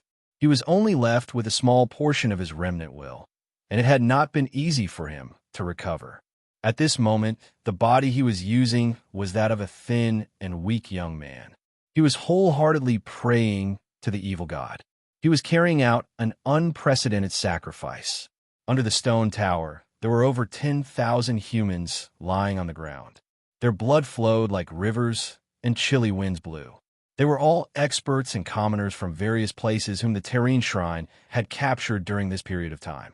They had gathered almost all of the corpses that could be found in the various battlefields and mountainous regions. These corpses lay on the ground, and occasionally, a large number of them would disappear. It was as if there was a huge, invisible beast engulfing them. Moreover, these corpses still had expressions of terror and anxiety on their faces. It was clear that they had suffered great torment before their deaths. This could be said to be an unprecedented sacrifice, and it was also the greatest sacrifice that the World Annihilation Heavenly Lord had ever carried out. As the corpses gradually disappeared, the World Annihilation Heavenly Lord's countenance became increasingly grim. It was only when the corpses completely disappeared that the World Annihilation Heavenly Lord's eyes suddenly opened, and gray light burned fiercely. It was as if an eye had opened up in the sky, and a light pillar descended from the sky, landing before the World Annihilation Heavenly Lord. Within the light pillar, a lump of pink flesh and blood was squirming slowly. The World Annihilation Heavenly Lord frowned and thought, "This is the life form from an alternate world that was summoned after the sacrifice? But why don't I feel that it's powerful at all? It's not even as powerful as the Torch Dragon's offspring or the Crimson Corpse King." Gray faction black magic excelled in summoning the power of life forms from alternate worlds. The multivariate universe was far too vast, and there were countless powerful life forms. This allowed the gray-robed mages to get stronger at a rapid rate each time they summoned a new life form. However, at the next moment, a stream of information gushed into his brain, telling him what this thing was. Boo's flesh and blood? The World Annihilation Heavenly Lord's eyes narrowed. This is a life form from another universe that can single-handedly destroy the entire universe. If it were to fully mature, its strength would surpass that of the divine level. The information regarding the World Annihilation Heavenly Lord was very detailed. Boo's life form was man-made, but it possessed astonishing powers. Its powers allowed it to destroy the entire miracle world with a single thought. Upon receiving this information, the World Annihilation Heavenly Lord was naturally overjoyed. However, at the next moment, after knowing the requirements to nurture this lump of flesh and blood, he wore a bitter expression. The amount of energy required to nurture this lump of Boo's flesh and blood would be an astronomical figure. However, there's no need to nurture it either. I'll just integrate this lump of flesh and blood into my body. This will also greatly increase the potential of this body of mine. By then, with each improvement in my cultivation, I'll be able to stimulate a portion of the prowess of Boo's flesh and blood.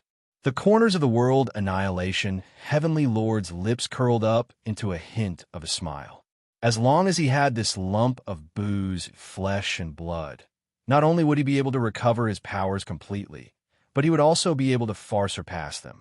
He would even have the confidence to go up against the Mage Association and the Holy Sea of Truth. However, at the next moment, Sword Cheese shot out from void space, tearing this body of his into dust. How dare you?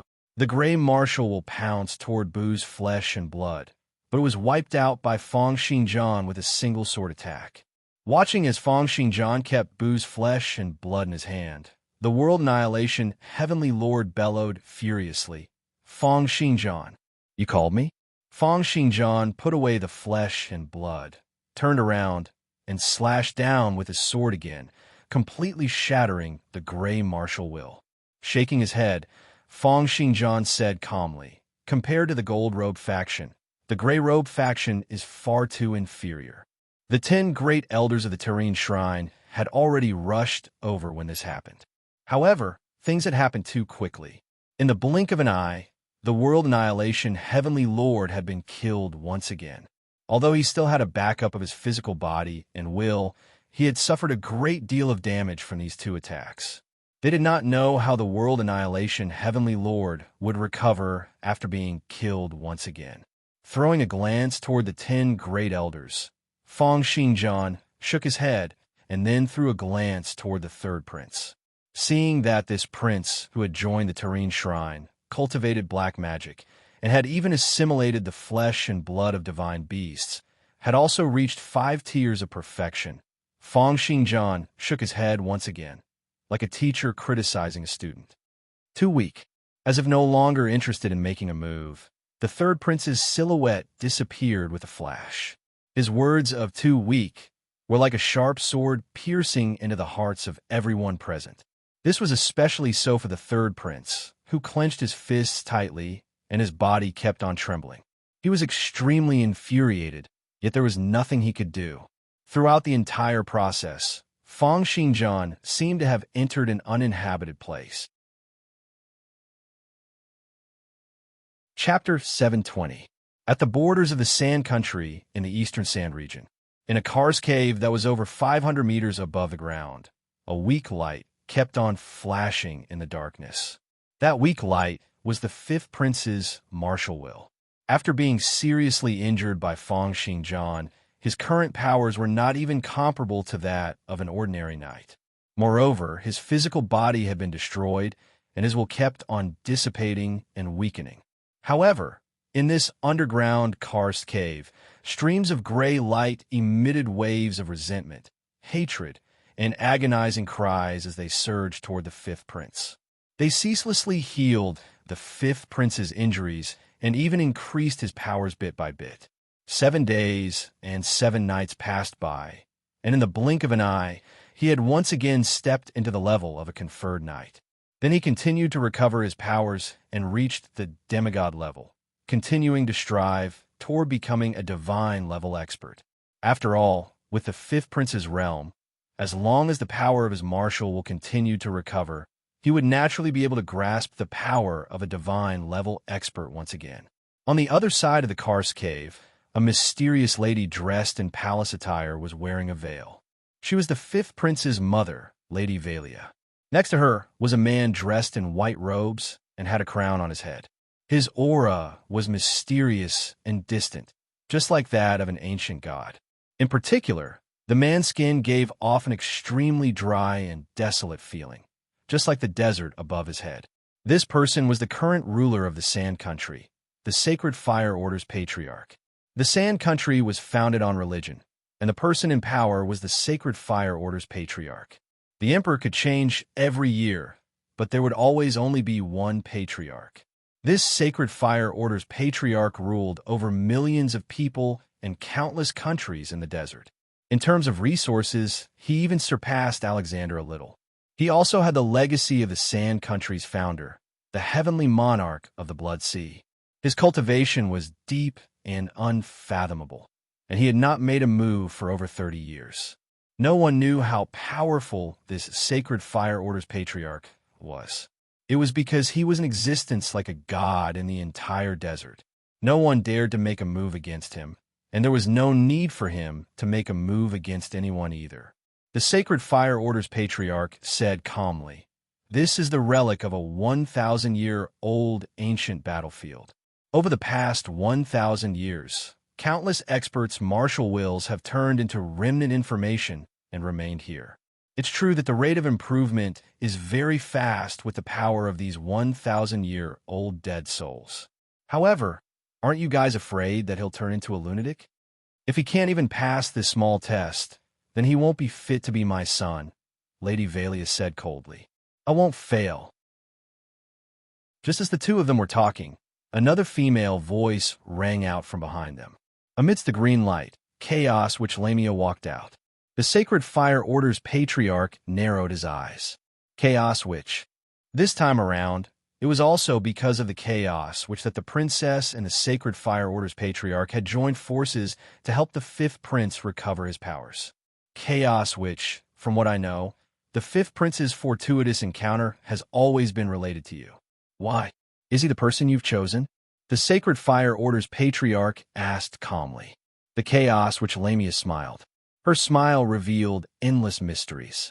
Her figure was like smoke, like an illusion, passing through the walls of the cave. She even passed through the bodies of the princess and the pope without the slightest obstruction. At the sight of this scene, the princess and the Sacred Fire Order's patriarch became even more solemn. Even though they could only see and hear the chaos which, their martial wills were unable to detect her existence. Hearing the Sacred Fire Order's patriarch's question, a bell-like laughter rang out from the Chaos Witch's mouth.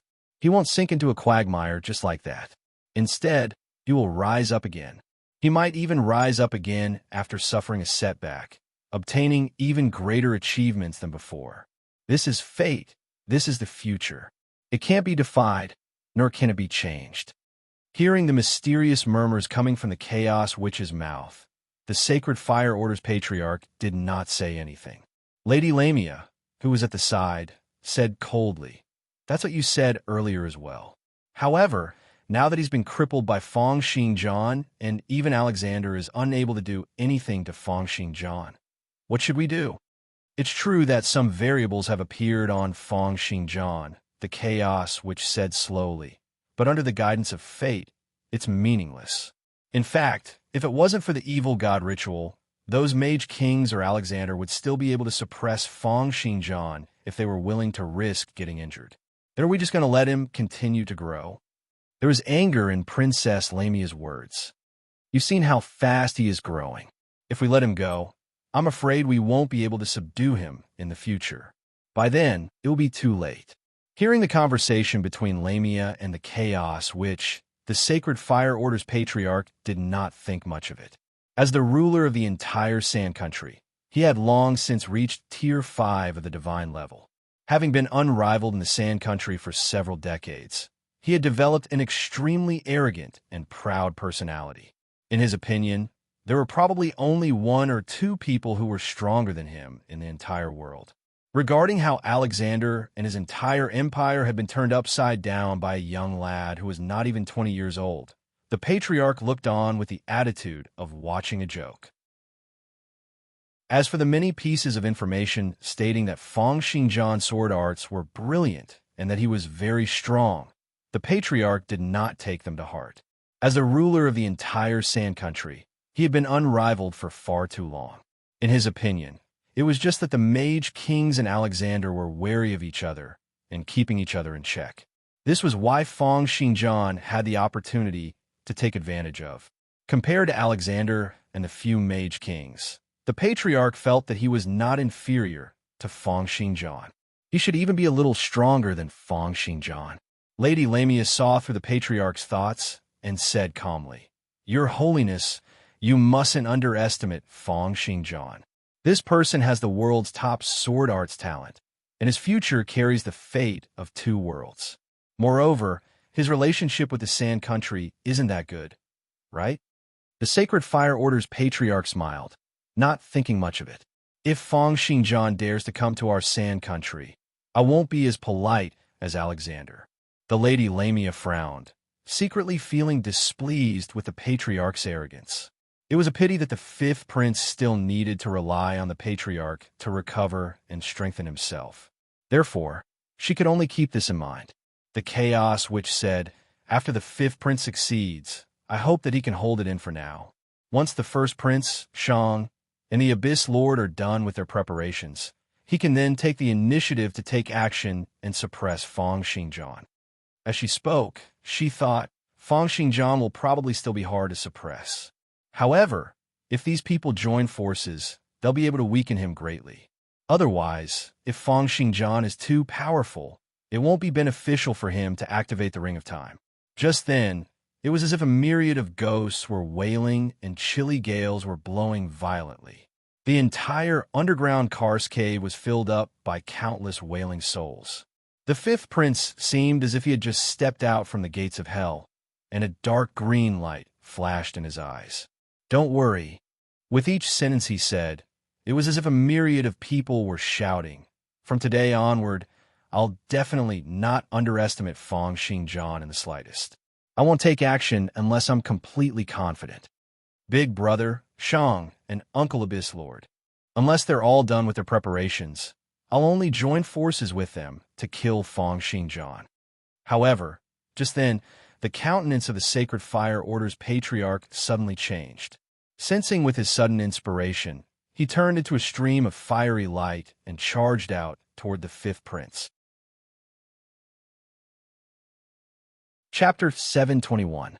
In the sky, the thunder calamity in Fang Xingjian's hand slashed down fiercely. It was as if the heavens were enraged, sending down thunderbolts that swept through the world. An extremely sharp, all-conquering sword intent tore through the atmosphere and slashed onto the desert in the blink of an eye. In that instant, the desert was split into two, and a great canyon that was over 10 kilometers long was instantly created. It was slashed apart like butter by the sharp, all-conquering sword intent. The canyon split open to a depth of over 500 meters, revealing the fifth prince and the others who were in the Karst cave. Simultaneously, the all-conquering sword intent did not stop and continued slashing down toward the fifth prince. With this sword attack, the earth tore apart and the earth's crust exploded, slashing right before the fifth prince. Until now, neither the fifth prince nor Lady Valia could react at all. However, there was one person present who had the sudden inspiration sense of danger. Almost at the moment Fang Xingjian appeared, he had already reacted, turning into a stream of fiery light and dashing out before the fifth prince. It was the Sand Country's ruler, a Tier 5 divine level expert, and the Sacred Fire Order's patriarch. From Tier 3 divine level experts onward, their physical body and will would condense into one, becoming a special conjured physique that could transform into a myriad of illusions and was close to being undying and indestructible. As a Tier 5 divine level expert, the Sacred Fire Order's patriarch was naturally even more powerful. His body turned into pure flames and instantly clashed with the all-conquering sword intent that came plunging down from the sky. This flame was the conjured physique that the Sacred Fire Order's patriarch had condensed, the undying flames. In that instant, the flames were scattered by a single attack. However, in the blink of an eye, they started burning up in void space once again. They were slashed apart, reignited, and then reignited. This happened 7 times in a row, completely blocking off the all-conquering sword intent that Fang Xingjian had sent smashing down. The Sacred Fire Order's patriarch looked at Fang Xingjian in the sky in astonishment. What a powerful sword intent. Who are you? Do you know who I am? How dare you make a move against me in the Sand Country? It's Fang Xingjian. Feeling as if he had taken another trip to the gates of hell, the fifth prince lifted his head and looked at Fang Xingjian in exasperation, saying, Fang Xingjian, are you crazy? Do you really want to fight to the death with my Krieg tribe? Princess Valia frowned. She raised her hand, and hundreds of flowers bloomed. Layers of flowers seemed to be born from the void and blocked in front of her. She said coldly, Fang Xingjian, you attacked a prince and offended the royal family. Do you really want to rebel? Is that how Second Bro taught you? This Queen of Valia was dressed in palace attire and had a veil on her head. She exuded a mysterious aura. Although Fang Xingjian could sense that she was only a demigod with 3 tiers of perfection, he could sense an extremely dangerous aura from her. Clearly, she had either concealed her cultivation or possessed some kind of powerful divine weapon. With a single sword attack, the three great experts were all revealed. One of them was the fifth prince, who had absorbed the souls of the dead from the 1,000-year battlefield and regained his Tier 1 divine level powers. The other one was Princess Valia, who appeared to be at the demigod realm, but was hiding her strength and exuded a dangerous aura. Of course, the most dangerous one was still the Sacred Fire Order's patriarch, who had turned into inextinguishable flames and was at Tier 5 of the divine level. Hearing the fifth prince's and Princess Valia's words, which were close to giving in, the Sacred Fire Order's patriarch smiled and looked toward the sky. "You're Fangxing Zhan? To think that you would dare to make a move in our Sand Country's territory.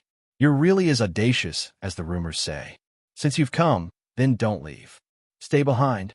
As the patriarch spoke, the world shone brightly, and countless flame lotuses rose up in void space. They were like countless white feathers flying toward where Fangxing Zhan was. Each flame lotus had the power to burn a small town into ashes. In the blink of an eye, they swept past in an overwhelming manner, bringing up layers and layers of stacking ripples in the sky. The power they contained was so powerful that it seemed as if even space could be scorched. This was not just an attack based on flames. A myriad of flame lotuses had also formed a chaotic space, making it impossible for one to escape. Amidst the flames, the will of the Sacred Fire Order's patriarch laughed. "Fangxing Zhan, I'm the ruler of the Sand Country and the Sacred Fire Order's patriarch. This is the world-cleansing lotus flower that has been secretly passed down in our sect. It's integrated with the Tier 5 divine level ability to stretch and contract space. You won't be able to break through it." At the sight of this terrifying attack, Lady Valia gasped inwardly. This Sacred Fire Order's patriarch is really a grandmaster of his generation. This means of merging fire and space is no longer inferior to Alexander's infernal hell. However, faced with the overwhelming attacks, Fangxing Zhan did not dodge at all. With a toss of his hand, the Thunder Calamity longsword darted into void space. Then, with a grabbing motion, the Abyss longsword appeared in his hand.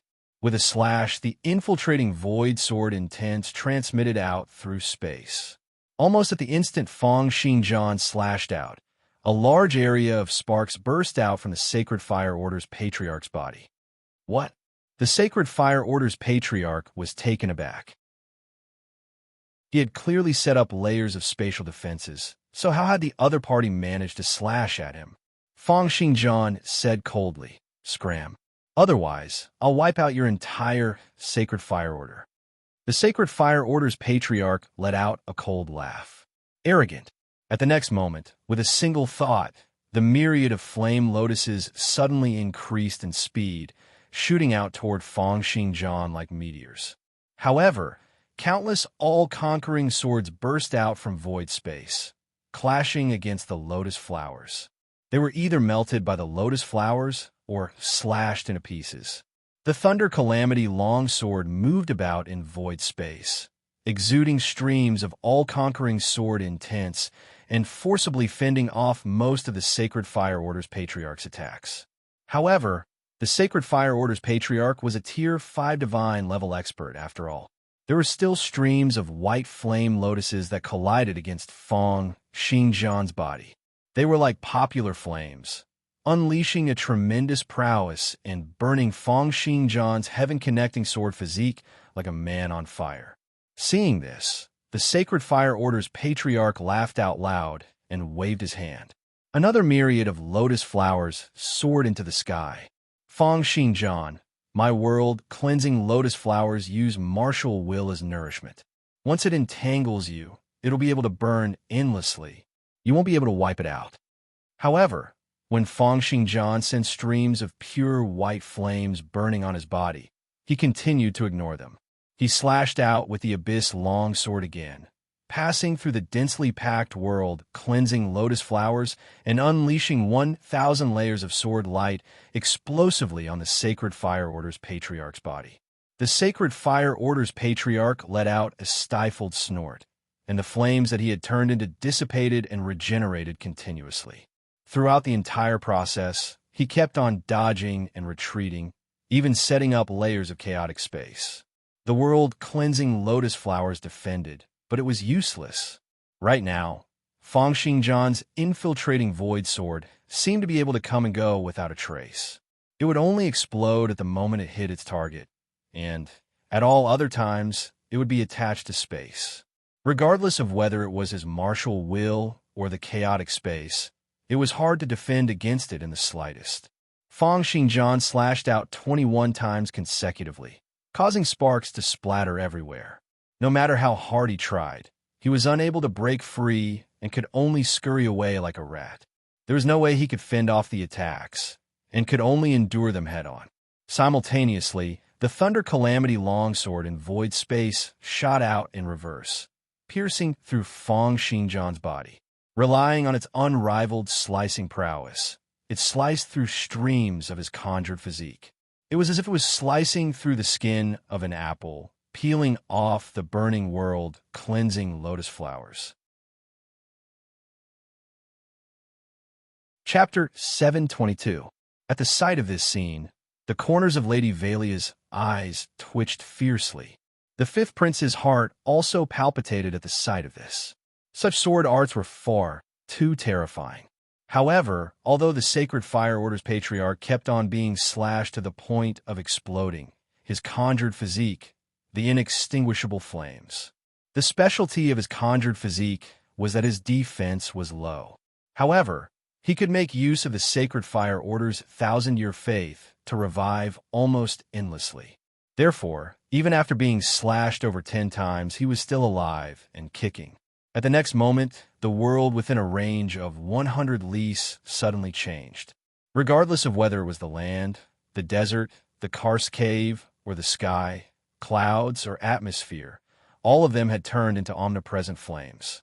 Even the Sacred Fire Order's patriarch himself had turned into a lump of flames and merged into them. He was like a drop of water that had merged into the ocean, making it hard for others to discover his tracks. A myriad of fire waves seethed as if they had their own will. Fang Xingjian, this is my great radiant world. I've gathered 49 types of sacred flames in the world and integrated them with my Sacred Fire Order's 9-tiered divine fire, becoming one with the divine. It has the potential to create and destroy the world. Will you be able to fend it off? Oh, is that so? As the patriarch spoke, the 4 long swords of the celestial eradication sword formation appeared. They were connected from head to tail, turning into a sword ring that appeared before Fang Xingjian. With a series of spins, it turned into a black hole, and with a dash, Fang Xingjian darted into the black hole. In the underground karst cave, Lady Valia let out a breath and said with lingering fear, "What terrifying sword arts! What a terrifying person! Not only does this person have unrivaled sword arts, but his faith is also completely integrated into his sword intent. He has become one with the sword and has an indestructible disposition. I wonder if the Sacred Fire Order's patriarch will be able to take him down." It was only at this moment that Lady Valia understood what it meant by hearing one's reputation was not as good as meeting one's face to face. Fang Xingjian and his sword were far more terrifying than what the rumors said. The fifth prince also felt a little fearful. His sword arts seemed to be a little more profound than when he fought against Father the other time. He was not mistaken. Fang Xingjian had just comprehended some of the profoundness behind gravity the previous time around, and his infiltrating void sword had only just struck onto the abyss longsword. He had yet to reach perfection. Right now, after Fang Xingjian's cultivation, not only had the infiltrating void sword reached a new level, but he had also fused it with the abyss longsword, achieving perfection. His sword arts had reached a new level. Lamia, the chaos witch, suddenly said, "Let's go." What? Wang Fei was puzzled. Could it be that he can break through the Sacred Fire Order's patriarch's great radiant world? However, at the next moment, a black hole suddenly appeared with a flash. Sword light burst out from within, turning into an all-conquering sword intent that slashed out toward the fifth prince. The Chaos Witch's expression changed, and she blocked the longsword. At the next moment, with a flash of white light, both she and Feng Xingjian appeared in a pure green space. Feng Xingjian looked at the sudden change and was stunned for a moment. He was about to wave his hand and perform the celestial eradication sword formation, but there was no reaction. The Chaos Witch chuckled and said, "Stop trying. Feng Xingjian, it's useless. You won't be able to use any of your powers here." Feng Xingjian looked at the Chaos Witch before him. This was the first time he had met her. It was because the Chaos Witch had been cursed to be unable to come into contact with her ever since she was born. As long as she was unwilling, no one would be able to come into contact with her or discover her existence. "Who are you?" The Chaos Witch said calmly. "Chaos Witch Lamia, the guide of fate, the protector of history." "Feng Xingjian, do you know that your actions have already destroyed the balance of the entire world? Your actions will cause the entire universe to collapse. You have no idea how great of a mistake you've made." Feng Xingjian could not be bothered with the Chaos Witch. He took a step forward and tapped out with a finger, wanting to kill her with his unparalleled sword arts. However, his body suddenly became light. Like a stream of green smoke, he had already passed her body. "It's useless." The Chaos Witch shook her head. "This is my divine country. You have no ability to resist here. As long as I'm willing, I'll be able to kill you with a single thought. However, as long as you're willing to change your behavior, I can forgive you." As she spoke, her tone was filled with benevolence and love. It was as if she was a loving mother advising her rebellious son. Her tone was filled with sincerity. Feng Xingjian said coldly, "Change? How do you want me to change?" The Chaos Witch said sincerely, "Stop going against the Krieg royal family. Participate in the evil god ritual and help them. This is the only way to save the world. Otherwise, when the seventh onslaught descends, no one will be able to survive." However, Feng Xingjian had already reacted. He looked at the green space and said, "You can't kill me, right? If you can, why are you still trying to persuade me?" The Chaos Witch's eyes narrowed. However, Feng Xingjian retorted, "Make your move. If you want to persuade me, you'll have to defeat me first." The Chaos Witch let out an enraged bellow, and in that instant, the winds and clouds in the entire green space changed. It was as if the two of them had instantly traversed countless universes and endless space-time. All sorts of black holes, white holes, fixed stars, quantum particles, and countless other spaces intersected with each other, going through all sorts of colorful changes. It was as if the two of them had traversed endless space-time and arrived at the ends of the universe. "Feng Xingjian, cherish the chance I'm giving you. You don't understand how great the difference between the two of us is. If I'm willing, I'll be able to crush you to death with a single thought." Frenzied whistling sounds kept on ringing out next to Feng Xingjian's ears. That power was so real that even Feng Xingjian could not sense any flaws. He looked at this astonishing scene before him, but his expression did not change at all. "You can kill me, but don't think of changing my will. If you can kill me, then go ahead and do it." "Idiot!" The Chaos Witch bellowed furiously. "Then you can go and die." At the next moment, it was as if the universe had exploded. Planets, fixed stars, black holes, and even the entire Milky Way collapsed, as if wanting to destroy the entire world. However, Feng Xingjian simply looked at this scene coldly until everything dissipated, and he once again returned to the real world. The Chaos Witch's face contorted. She could only watch as Feng Xingjian continued with his earlier sword attack, shaving off 99% of the Fifth Prince's powers. "Idiot, be **starred, boorish brute. This fool who only knows how to fight." The fury in the Chaos Witch's eyes soared. Of course, what she had performed earlier was not the divine country. Instead, it was a move called the thought space. It could bring both of their consciousnesses into a subspace and to the outside world. It was as if time had stopped. Although they would not be able to unleash any battle abilities in there, they could simulate all sorts of phenomena in the universe. However, Feng Xingjian remained unmoved from the beginning to the end. The chaos which could sense that he was not really certain that she had guessed the truth behind the thought space. Instead, he was very straightforward and would not regret it even if he had to die. This was also the type of person that the chaos which detested the most. They were like stone people, and almost all threats, temptations, and guidance were useless against them. Under everyone's astonished gazes, Feng Xingjian once again crippled the fifth prince with a single sword attack. It was only then that the Sacred Fire Order's patriarch darted out from the divine fire once again, looking at Feng Xingjian with a gaze filled with wariness. The short exchange made him realize that although it was hard for Feng Xingjian to defeat him, he was also unable to do anything to Feng Xingjian. This made the Sacred Fire Order's patriarch very wary. Feng Xingjian turned to look at the Sacred Fire Order's patriarch. "Do you still want to fight?" The gaze that was like sword light caused the Sacred Fire Order's patriarch to feel a chill in his heart. He took a step back, let out a cold snort, and said, "Junior, I have no feud with you. Of course, I won't care if your empire kills each other. I'll spare your life for now. As long as you don't commit any crimes in my sand country, I won't take the initiative to suppress you either." As he spoke, he turned into a stream of fiery light and dissipated into the horizon. It was not easy to cultivate to Tier 5 of the divine level. Moreover, how could the Sacred Fire Order's patriarch bear to give up the glory and wealth he had accumulated over the years? It was because his cultivation was strong enough that he treasured his powers greatly. How could he be willing to risk his life against Feng Xingjian for the sake of the fifth prince and the others? He left after leaving behind some pleasantries. Lady Valia said furiously, "This cowardly rat." The fifth prince knelt down on the ground. His body was extremely illusory, as if it would dissipate at any moment.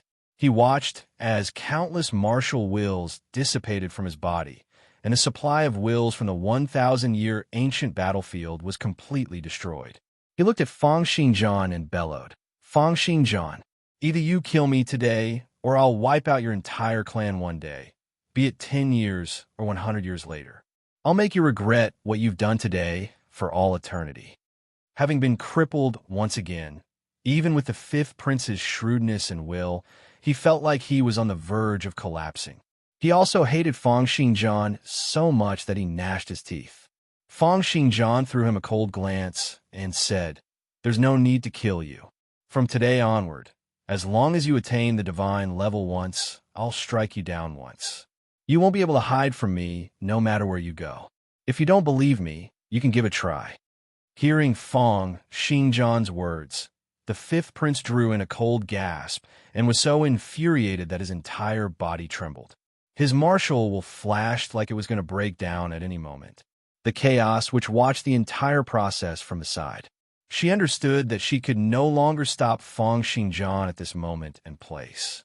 However, countless schemes seemed to be flashing in her eyes.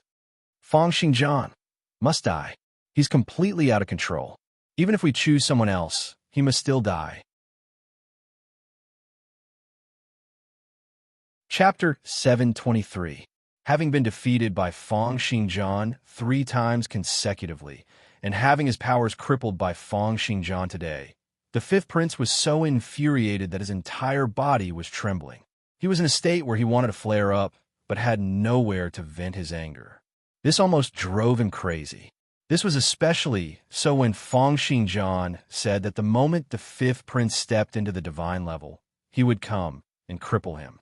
This made the fifth prince feel both furious and terrified at the same time. It was because he knew that Feng Xingjian really had the ability to do so. This caused the fifth prince to look at Feng Xingjian with a gaze filled with both fury and fear. Just then, with a single thought, Feng Xingjian channeled a stream of sword intent into the fifth prince's body. At the next moment, he threw a glance toward the princess and the fifth prince. He could not be bothered to say anything more, and with a move, he disappeared. The fifth prince dropped to his knees and punched the ground. However, he could not even leave a fist mark. Instead, his martial will, which was already weak to begin with, flickered as if it would collapse at any moment. Lady Valia bellowed furiously, "Chaos witch, Where are you? What did you say earlier? Right now, Fang Xingjian has completely lost control. If this goes on, who will be able to stop him? At the next moment, the Chaos Witch's voice drifted into his ears and gradually dissipated. Someone will deal with him. Elsewhere, Fang Xingjian moved at lightning speed. Guided by his sudden inspiration, he arrived at a stretch of hills in the blink of an eye. Countless sword intents moved about in space, scanning out toward the forest within a range of several hundred leagues. In the blink of an eye, his body flashed once again, and he appeared at the entrance of a cave.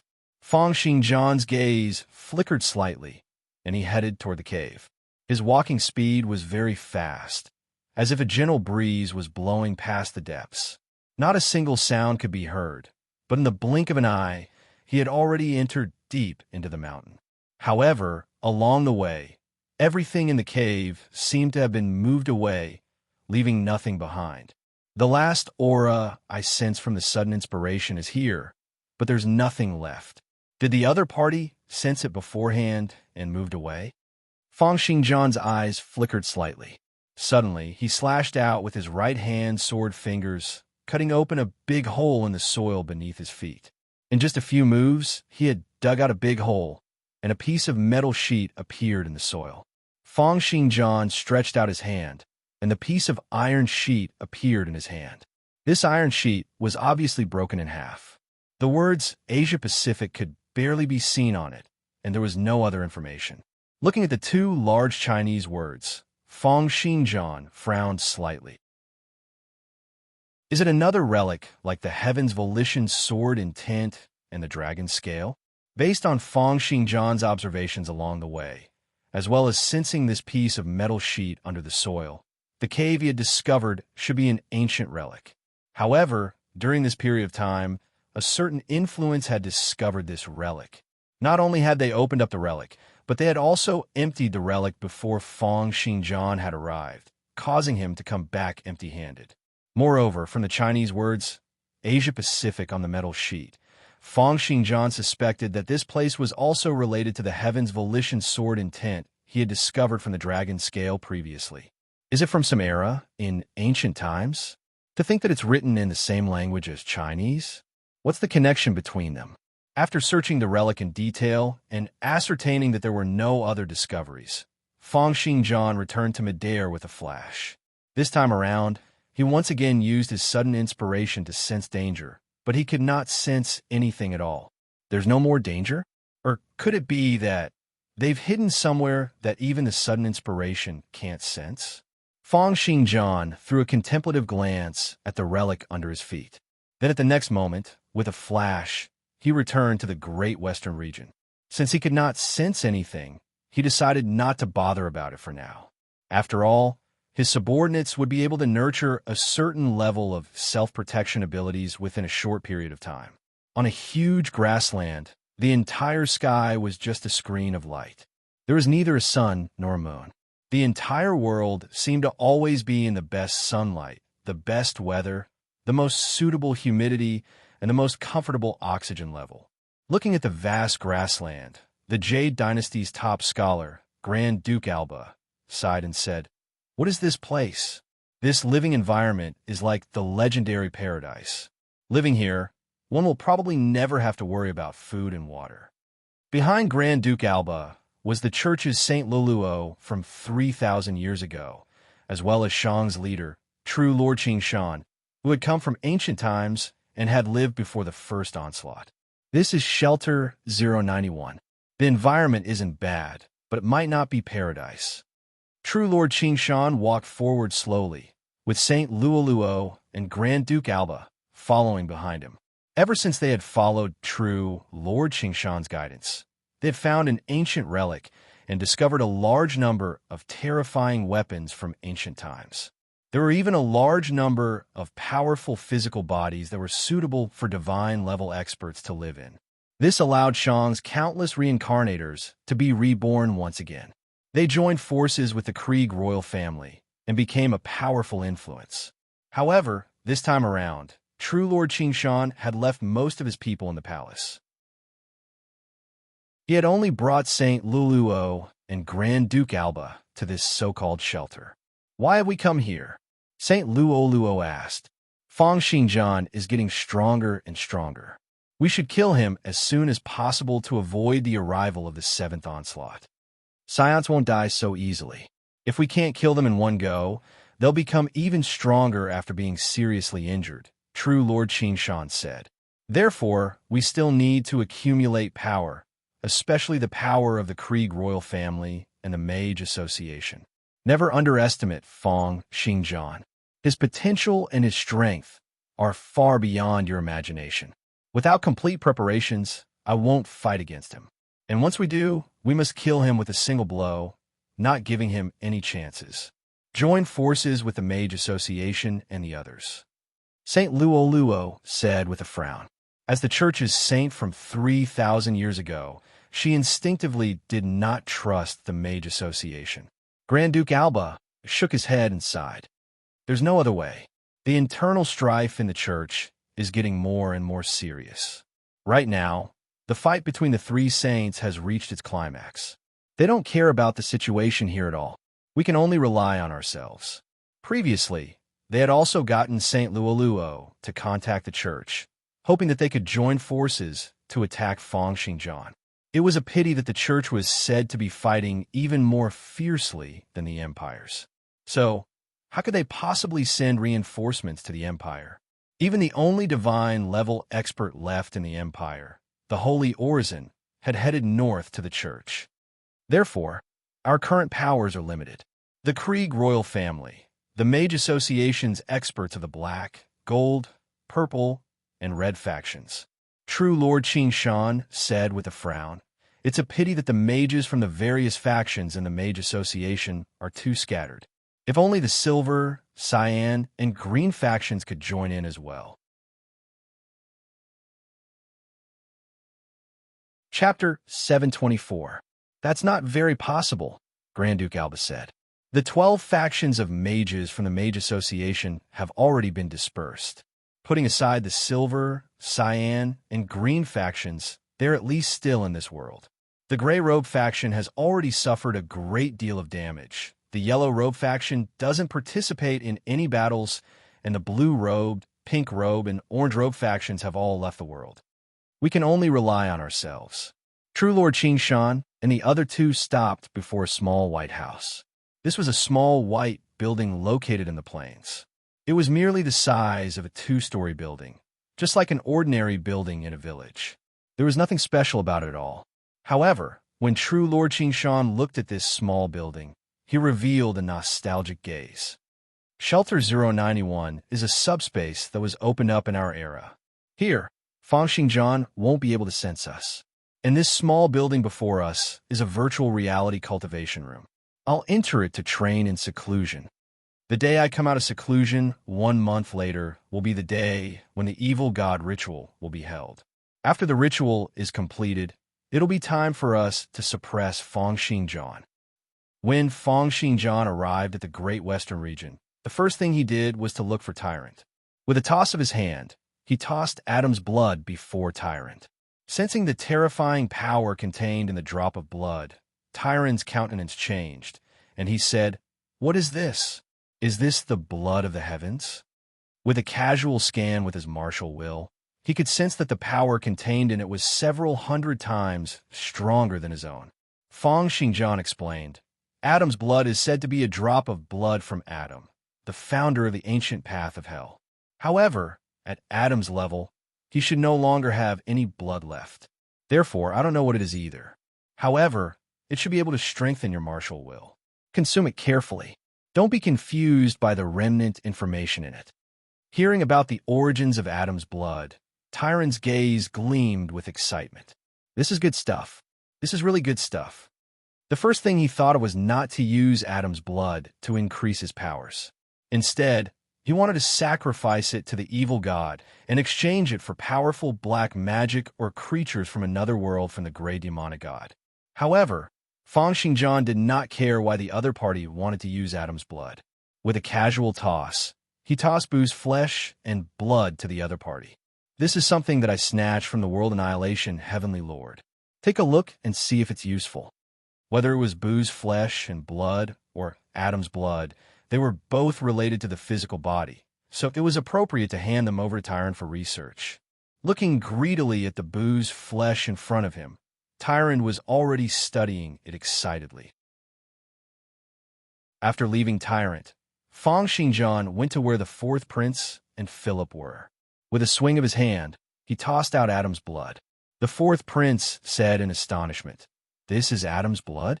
God, this thing really exists?" Feng Xingjian asked puzzledly, "You know of it? Legend has it that Saint Adam has never been injured in his entire life.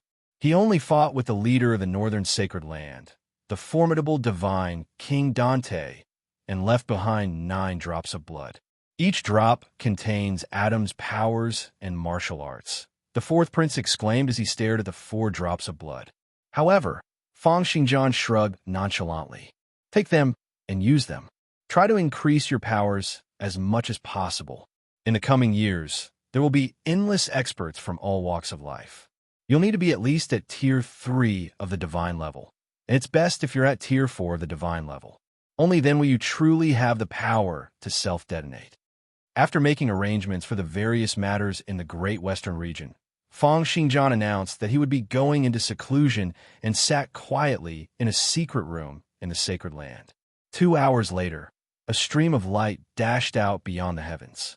Feng Xingjian was striving for the 3rd level of the 9-tiered heavens, hoping to reach Tier 4 of the divine level, comprehend the profoundness of the past and future, and grasp the sudden inspiration ability.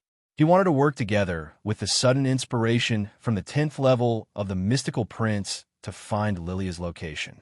In that instant, he pierced through the atmosphere and arrived before the 3rd level of the 9-tiered heavens. It was still the same feeling as the previous level. Feng Xingjian felt as if countless lights and shadows had flashed across his thoughts in that instant. It was as if only an instant had passed. It was also as if 1,000 years had passed. All of time and space seemed to have become meaningless at this moment. By the time Feng Xingjian reacted once again, there were already endless sparks before him. What dense energy! At the next moment, countless sparks gathered toward Feng Xingjian, and the many cracks on the heaven-connecting sword physique gradually showed signs of recovering. Earth, United States, Washington, D.C. In Ensign's Space Science Department, Vice Head Victor looked at the image report before him and asked with some puzzlement, "What is this?" Standing before him, a researcher said, "This is the latest image we've taken from the sun's surface. About 12 hours ago, we discovered that this small black spot had suddenly appeared. At the beginning, we thought that it was the sun High-Z. However, over the past 12 hours, this black spot has expanded rapidly. Right now, it's about the size of half of the United States. Moreover, its temperature is already below 3,000 degrees Celsius. This makes it at least 3,000 degrees Celsius lower than the surrounding sun's surface. This makes it appear pitch black. This is a far lower temperature than ordinary sun High-Z. We suspect that this isn't just the sun High-Z. Don't add in your subjective judgment," Chief Victor said calmly. "If it isn't the sun High-Z, what could it be? Someone is putting out a fire on the sun?" He shrugged, thinking that he had made a good joke. However, the researcher opposite him did not seem to be smiling at all. "Chief, this is a very serious matter. Based on my observations, this black spot has not weakened in the slightest over the past 12 hours. If it continues to expand at this rate, within 3 months, more than 1/3 of the entire star's area will be enveloped by this darkness," the researcher said as he pushed up his glasses. The researcher pushed up his glasses and said, "If this happens, the entire Earth will face an extremely cold climate. We will lose more than 30% of light and heat. That will be the end of the world, and this might not be his limit." 48 hours later, in the command center of the United States Space Administration, a series of shocking data was displayed. It's still expanding. Its radius has already reached Earth's radius. Oh my God! Looking at the scene before him, the director of the United States Space Administration, Charlie, gasped. Just then, a female assistant walked over and said, "Director, it's a call from the president." The director took the phone, and a deep voice came from the other end. I understand the situation. Is there any way we can change it?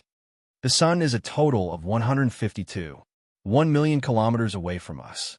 Even with our current, most advanced spaceships, it will still take a few months for us to reach the sun, I understand now. Then what solution do you think there is? The black spot appeared about 50 hours ago, and its rate of expansion has not changed at all. The decreasing temperature has not changed at all either, and even the area of expansion is circular. The director paused for a moment and said, "This makes me suspect that there are spaceships that far surpass our civilization that are replenishing energy on the surface of the star. We should try to send a signal to communicate with them." At the same time, countless astronomical organizations across the entire Earth had also observed that huge black spot on the sun. This was news that could not be hidden at all. As the shadow of the black spot on the sun continued to expand, all sorts of discussions about the end of the world and the Earth being sealed in ice started to spread, causing an uproar. Chapter 725. Amidst the vast universe's vacuum, this place was encompassed by intense flames. There were piercing flames everywhere. Streams of huge fire snakes leaped out, jumping to and fro on a scale that could encompass the Earth's radius. The intense changes in the magnetic field, the high temperature of over 6,000 degrees Celsius, and a light that could blind any living creature made this place a hell for all living creatures. This was the sun's surface, a place where no living creatures should exist.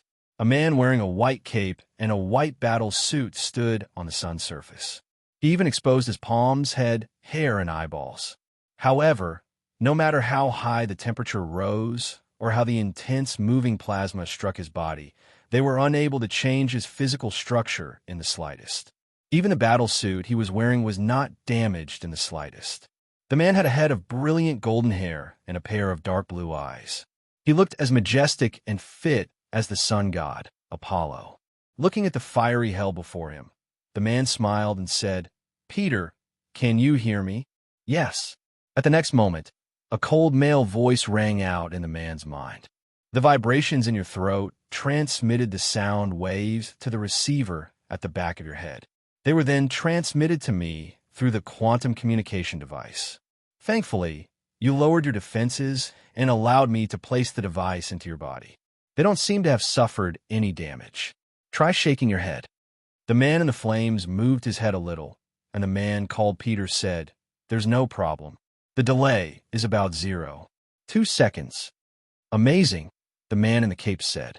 The cloaked man said, "It took me 52 hours to fly to the sun's surface. Even sunlight would need at least 8 minutes to cross this distance. When did you invent this quantum communication device?"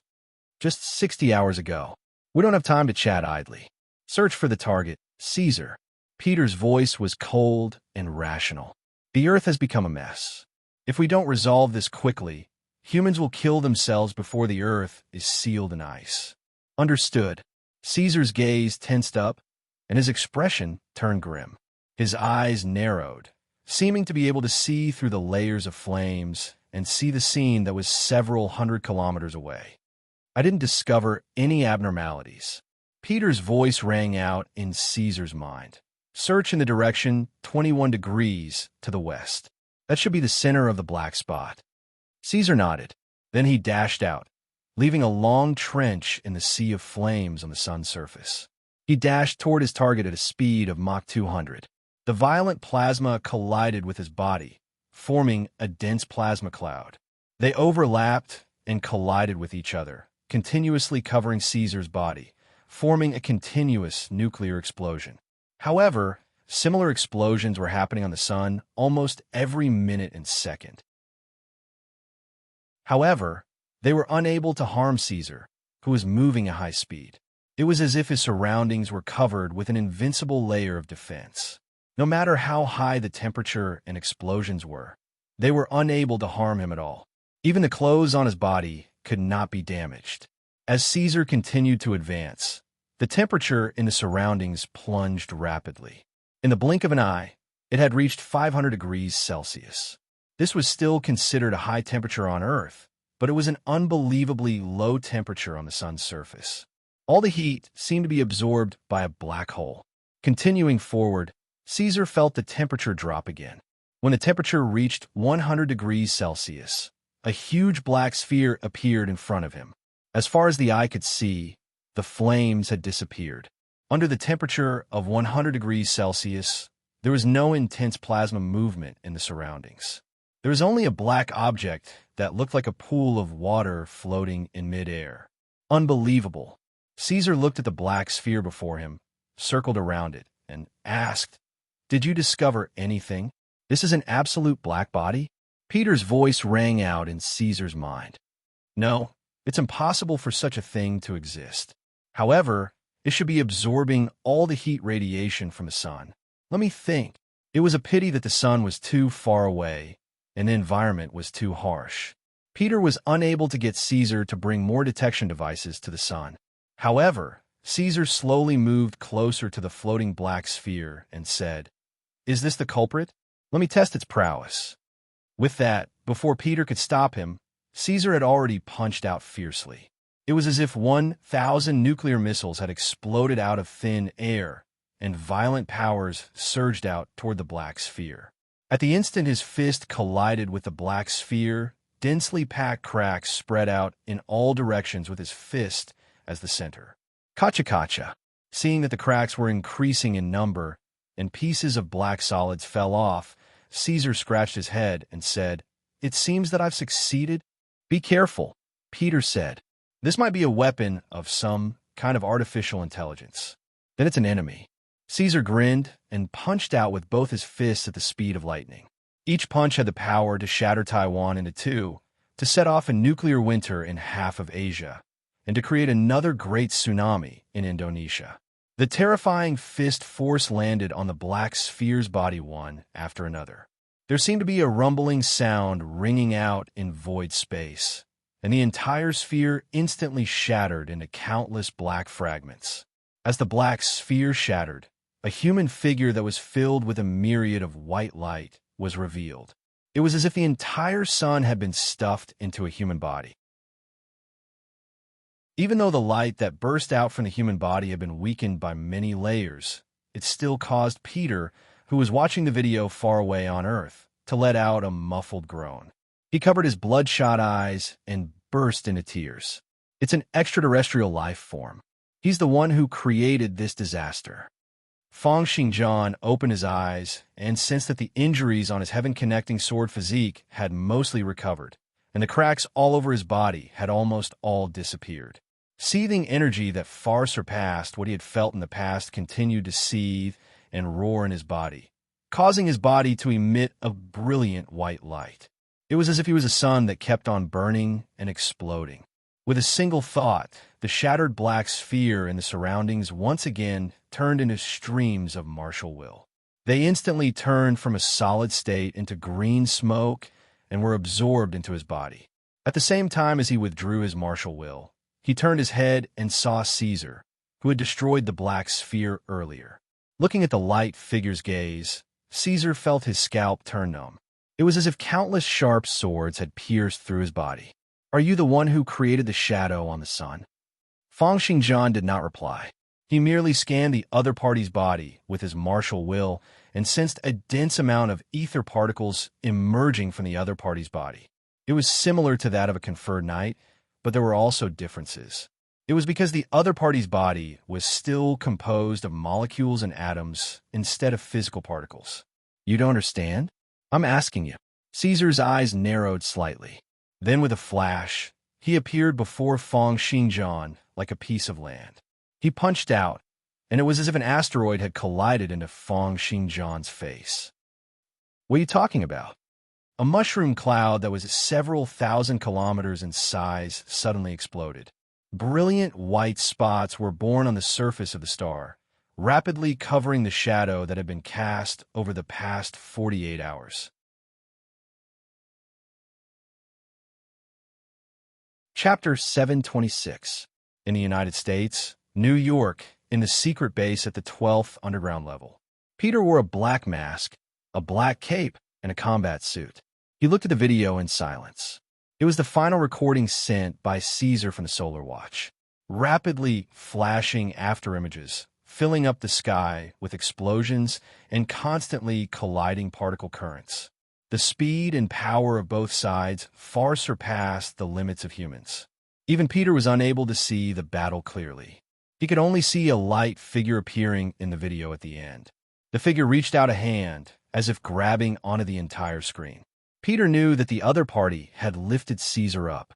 At the next moment, the other party turned his head as if he had heard something. Then the video disappeared, and everything returned to darkness. Caesar's battle prowess is unquestionably the best among the extraordinary humans on Earth. His superhuman system has given him astonishing strength, speed, and resistance to attacks. Peter's gaze was filled with grimness. If even he is unable to defeat this extraterrestrial life form, we must unite everyone's powers. As he spoke, Peter switched on another computer screen next to him. A human figure formed from distorted light rays said in a cold, robotic voice, "Mr. Peter, are you sure you want to activate the number 0 production line? Confirm activation. Nicholas, you'll be in charge of monitoring the number 0 production line. Report to me immediately if there are any abnormalities." In that instant, everyone in New York seemed to have felt the ground tremble slightly. Peter had already disappeared into the dark corridor. My black technology system can allow me to exchange for all sorts of unimaginable technological products. However, humanity's current level of moral awareness is not enough for them to grasp these dangerous powers. As Peter stepped into the darkness, many lights lit up, revealing all sorts of exoskeleton armors, psychokinetic weapons, bionic mechas, nanobugs, and many other high-tech weapons. They had all been sealed in the underground base by Peter, but now, I can't care so much anymore. Facing an unprecedentedly powerful enemy, Peter decided to do everything he could to strengthen and unite humanity. Elsewhere, Washington, D.C., United States, at the Solar Spot Temporary Command Center. "Has it been sent out?" Edward, the Secretary of Defense, asked coldly. A total of 12 experts in human, language, society, psychology, and various other fields have jointly compiled a message. We will continuously send it toward the sun through electromagnetic wave signals 24 hours a day. We've already tried our best to explain our friendliness and harmlessness. The Department of Aeronautics and Astronautics is currently evaluating the possibility of space migration, but with our current level. A pessimistic and desperate atmosphere enveloped the entire venue. The sun was simply too far away from humanity. Even if humans tried their best, it would be difficult for them to interfere with the sun. The Minister of Defense, General Edward, asked, "Have you contacted Caesar?" Everyone's eyes lit up when they heard Caesar's name. 30 years ago, an unknown particle suddenly appeared on Earth. This unknown particle quickly spread through the atmosphere, reaching almost every corner of Earth. Just as the top laboratories were researching the unknown particle, the first transcendent was born. Subsequently, more and more humans were discovered to possess transcendent powers. The governments of various countries fought to set up supernatural management organizations, but gradually, they were unable to control the increasingly powerful transcendent. Fortunately, the strongest few among the extraordinary humans did not have too great of an ambition. They were still very kind toward ordinary people. In the end, they joined forces and set up two great organizations in the East and the West, the Radiant Congress and the Crimson Alliance. They worked directly with the governments of the various countries and managed all sorts of supernatural incidents in the world. I have yet to contact Mr. Caesar. The Radiant Congress did not give any explanation for this incident either. Caesar, who possessed the superhuman system, was the spiritual leader of the Radiant Congress. He had the title of Son of God and was publicly acknowledged as the strongest person on Earth. Hearing that they had yet to contact Caesar, everyone's gazes dimmed. At the next moment, a staff member dashed in and shouted, "There's a reaction!" "What?" A group of people filed out and arrived before the control podium. They then saw the scene of the sun being broadcasted on the huge screen. On the huge sun, a black circular spot kept on growing, engulfing the sun's light and heat bit by bit. However, at the next moment, a bright glow flashed out from the center of the black spot. Then a white light spot spread out rapidly, covering the entire black spot within a few minutes. What? It's disappeared. What on earth is going on? Just as everyone was feeling extremely puzzled, the black shadow appeared once again and slowly formed two letters. Okay, is it really an intelligent life form? They received our broadcast and stopped engulfing the sun. The leaders of the United States upper echelons looked at this scene with their mouths agape. A feeling of disbelief gushed up in their hearts. Had the first contact between humans and aliens started from them? Half an hour later, the entire conference room was in an uproar. They've accepted our friendship. This means that the other party isn't a cruel, cold-blooded, and warlike race. However, the other party has appeared on the fixed star as if there's no one else around, recklessly absorbing the sun's light and heat. With their abilities, how is it possible that they can't discover that our human civilization exists in the solar system? They don't care about us at all. We should immediately issue a mobilization order and enter a state of war. We must be ready to fight at any moment.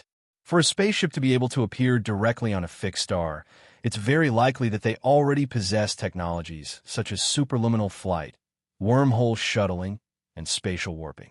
Their technology far surpasses ours, and our preparations are meaningless. Displaying our friendliness and the value of our civilization's existence is the only thing we can do. Coward, are you thinking of surrendering? Even if they can defeat us, we should still go all out. At the very least, we should tell this universe that we once existed.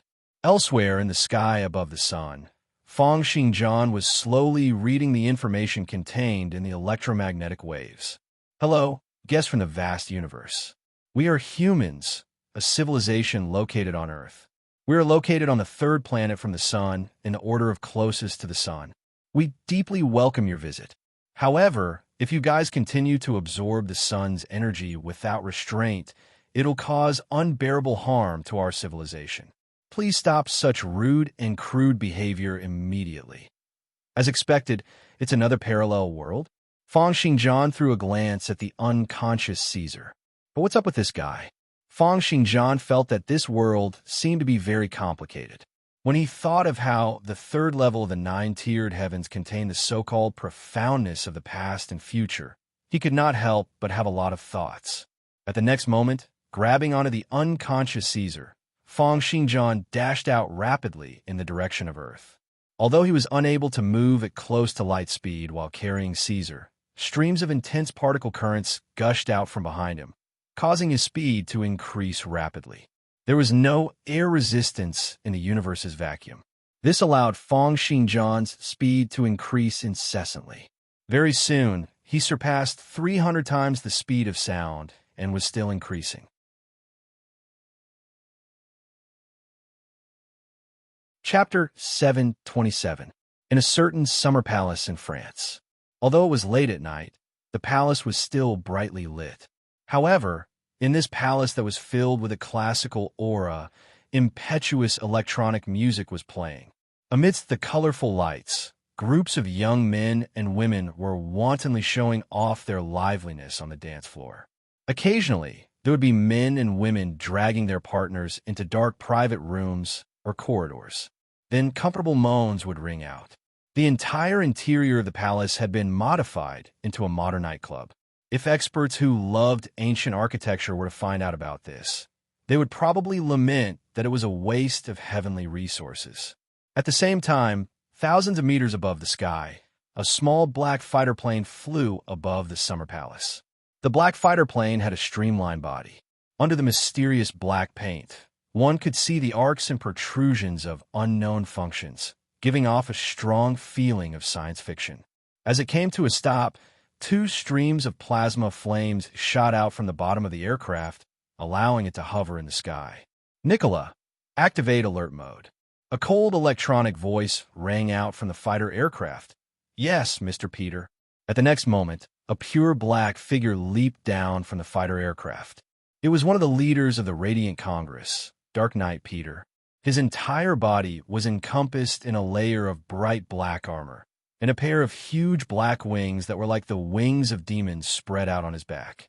His entire head was also encompassed in a layer of black helmet, making it hard for others to see his face clearly. Only his right eye revealed a weak red light, as if he was constantly trying to detect something. The Death God armor had an outer shell made of space alloy that could resist explosions, high temperatures, and low temperatures. It was equipped with a portable nuclear fusion energy furnace, and in addition to the impact joints on its limbs, it could provide Peter with a propulsion force of over 5,000 tons. The demonic bat wings on his back were made of plasma-deformable metal, and they could undergo various physical changes under the constraints of magnetic fields. They could turn into cloaks that could fend off the attacks of small-scale nuclear missiles, and they could also slash through a 100-meter-long battleship's armor plate like sharp swords. There was also the various miniature laser weapons, electromagnetic weapons, and photon current slicers that were installed outside the armor. This set of Death God armor, together with the battle techniques that Peter had trained hard for over 10 years, could allow him to be ranked in the top 10 amongst the many extraordinary humans on Earth. But still not enough. To an extraterrestrial life form like that, the Death God armor is still too weak. As he watched his body fall toward the Summer Palace, Peter thought to himself, but the newest Hell armor blueprint has already been exchanged. I hope it won't disappoint me. The next moment, the black figure had already smashed through the roof of the palace like a meteor, landing in the middle of the dance floor amidst a series of exclamations. White lime powder continued to fall from a hole, and the youths who had been having fun earlier immediately retreated over 10 meters away, forming a circle around the Dark Knight. The red light in Peter's right eye flashed, and the surrounding thermal and sound wave images appeared in his eyes. A cold and stiff voice came from the armor. "Where is Elizabeth?" In the face of Peter's question, the young people in the surroundings burst into laughter. In the next moment, along with the roars of beasts, the young people in the surroundings opened their mouths wide, revealing their protruding canine teeth. Their eyes even emitted a scarlet glow. The men and women who had been hiding in the shadows came out as well. Blood trickled down the corners of their mouths, while the men and women who had been dragged into the shadows had fallen asleep with smiles on their faces. It was as if the entire dance floor had instantly turned into a vampire's lair. Sensing the hostility in the surroundings, the Dark Knight let out a cold snort and charged into the group of vampires. He was like a rampaging tank, and with a simple dash, he sent over 10 vampires flying out, breaking their tendons and breaking their bones. With a single punch, a vampire who had charged over had his face smashed, smashing through over 10 layers of walls and flying out. 5 vampires seized the opportunity and grabbed onto the Dark Knight's body at the same time. However, they were sent flying amidst the electric arcs, crying out agonizingly. They had been sent flying by the Death God armor. The wings on the back of the armor flapped slightly, sending over 10 vampires who had charged over flying out once again. The physical attributes of these vampires far surpassed that of ordinary people. The strongest few could even unleash supersonic punches, slashing through human bodies with the shock waves created by their palms cutting across the air. However, before Peter, who was wearing the Death God armor, all these were meaningless. "He's here. He's gone up. Be careful, be careful. He's right behind us. Get your guns quickly. Fools." 5 to 6 vampires charged over with machine guns in their hands. Amidst the metallic storm, Peter's body flashed with dazzling sparks. It was impossible for these gunpowder kinetic weapons to penetrate the Death God armor. At the next moment, with a flash, Peter sent all the vampires who were holding onto guns flying. The Death God armor was already an extreme level of equipment for individual soldiers. Peter himself was also a master of combat, stealth, and assassination who had trained for a long period of time. The dim lights, the mottled shadows of the walls, and the messy crowd. Everything became Peter's weapons. He darted about in the darkness, moving between the walls. When someone saw him, they would have already lost consciousness. Without using any of the external weapons of the Death God armor, he managed to knock out over half of the several hundred vampires present. At this moment, a strong stench of blood came gushing over, and a slender figure slowly appeared.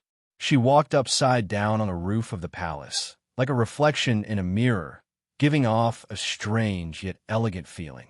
The lady had a fair complexion, silver pupils, and long pink hair. She was wearing a leather jacket and a short skirt, and the fishnet stockings under the short skirt wrapped around a pair of slender, fair, and tender thighs.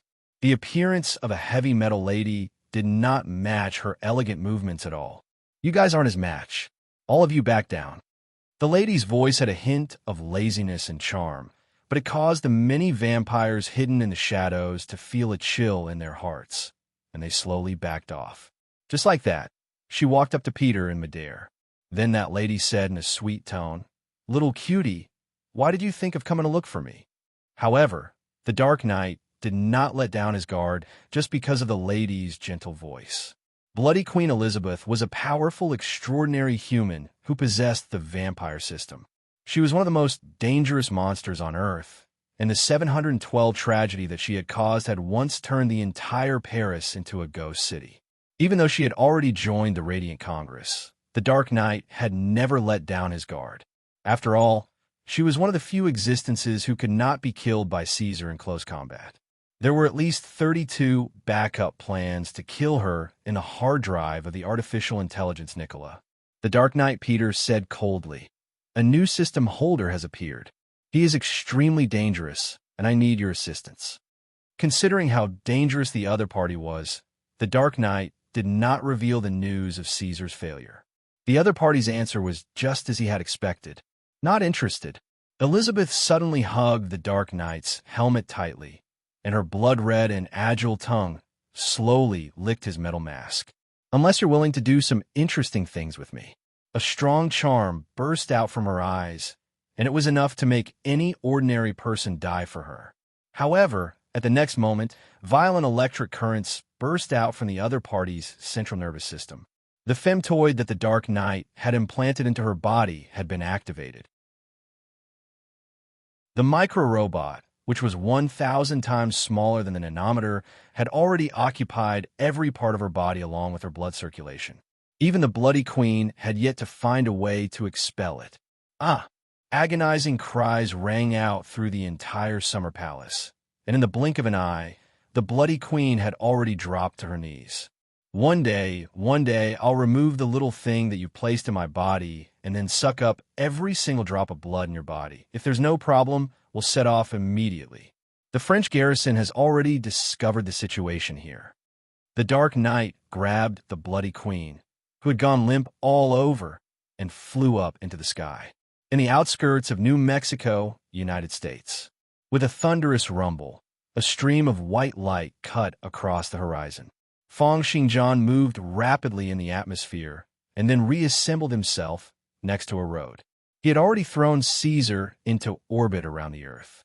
Right now, Feng Xingjian was in the form of the heaven-connecting sword physique. A loose black robe was wrapped around his body, revealing his chest, abdomen, and soles of his feet. Standing barefooted on the ground, his marshal will instantly scan the area within a range of 100 lis. What a dense density of ether particles. This density is even above that of Miracle World. Just as Feng Xingjian was feeling emotional, the ear-piercing sound of motors rang out from afar. A group of motorcycle riders were heading toward his location along the road. Feng Xingjian took in a deep breath and said calmly, "The aura of humans." At the next moment, with a flash, he flew toward that group of motorcycle riders.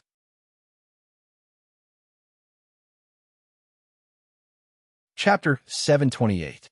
Sam was riding a motorcycle, traveling on the road with over 10 of his companions. They were a group of motorcycle enthusiasts and would often ride motorcycles together, traveling across large states. However, at the next moment, a black shadow suddenly appeared before them. It was a man who appeared to be naked and seemed to only be wearing a black robe. Then, Sam's vision blurred and the man disappeared, causing him to think that what he had seen was an illusion. "It seems that I'm really too tired." In the sky, Feng Xingjian looked down at the motorcade that was leaving into the distance and mumbled, I thought that with such a high density of ether particles, it would be a place like Miracle World. But in the end, it's still Earth's modern civilization? Let's wait and see. At the next moment, he turned into a faint phantom image and darted into the spatial gaps, sweeping his gaze across the United States. Although he could instantly circle around the entire Earth at light speed, when he transformed into waves and transmitted them at light speed, he would not be able to observe the outside world. This was meaningless. In the blink of an eye, he arrived at a modern town. Feng Xingjian was even more certain of the situation on Earth. This was indeed a world that was similar to Earth's modern civilization. Such a high density of ether particles. Is this the future of the parallel world that I arrived at previously? Or, with a flash, Feng Xingjian entered a small building. He put out a finger and inserted it into the socket. At the next moment, his consciousness wandered into the network. The grammar of English and Chinese is still very similar, but history is different.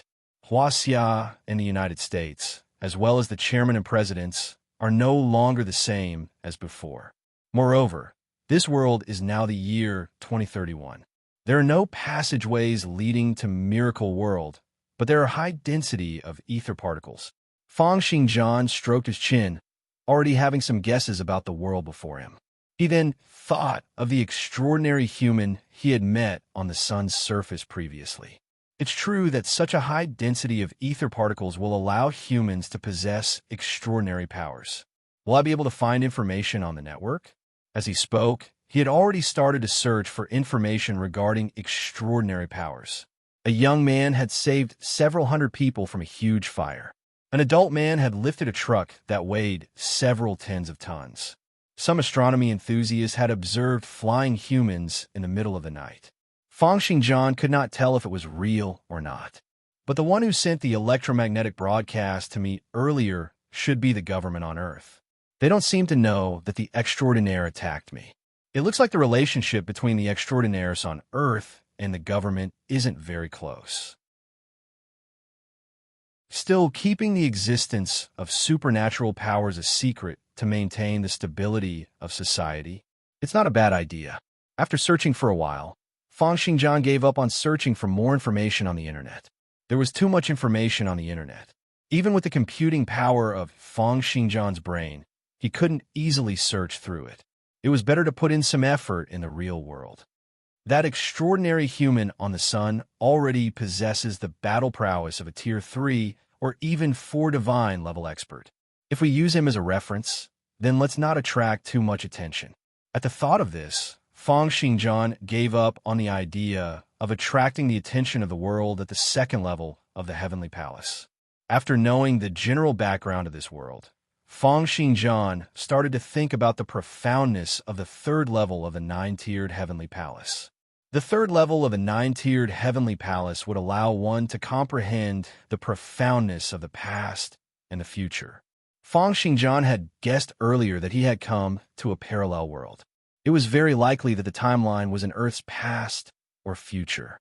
However, the appearance of the extraordinary human this time around, as well as the high ether particle density on Earth, made him think, could it be that this isn't Earth's parallel world, but Miracle World's past or future? Is it possible that Miracle World could have developed into an existence similar to Earth in the past or future?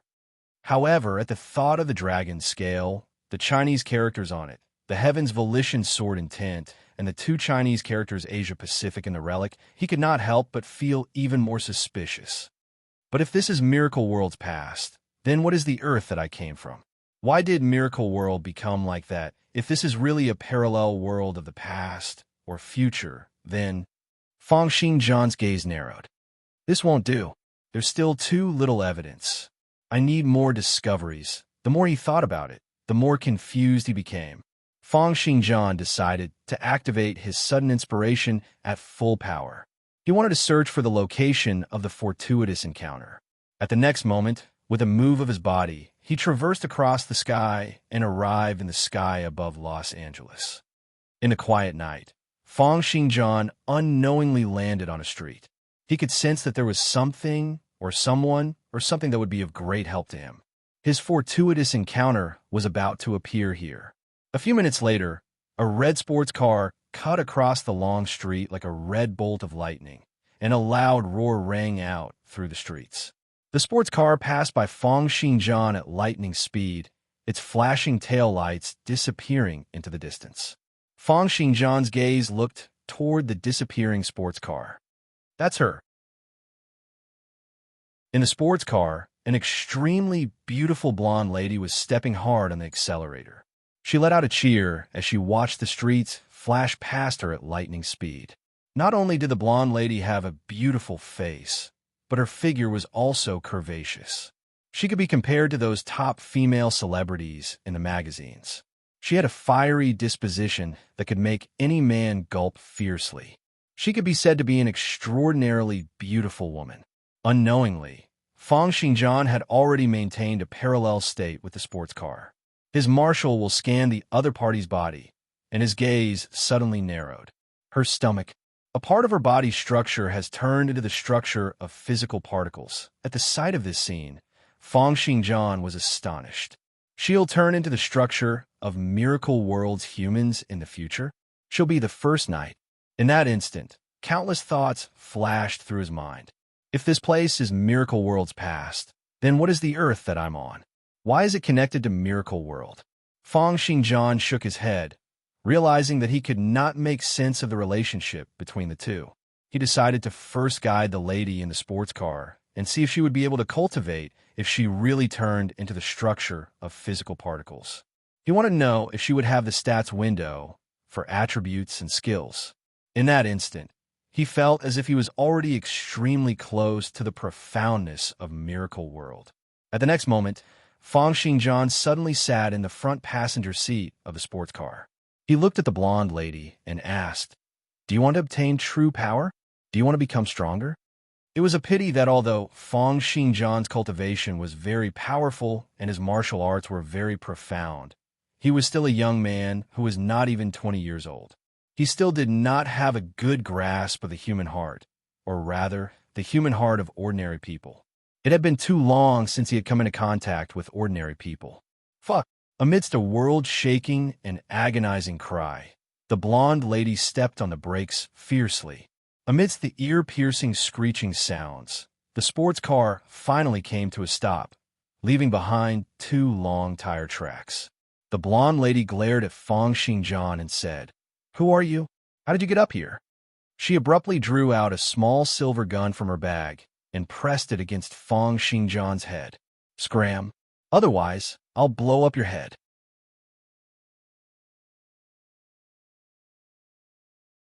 Chapter 729.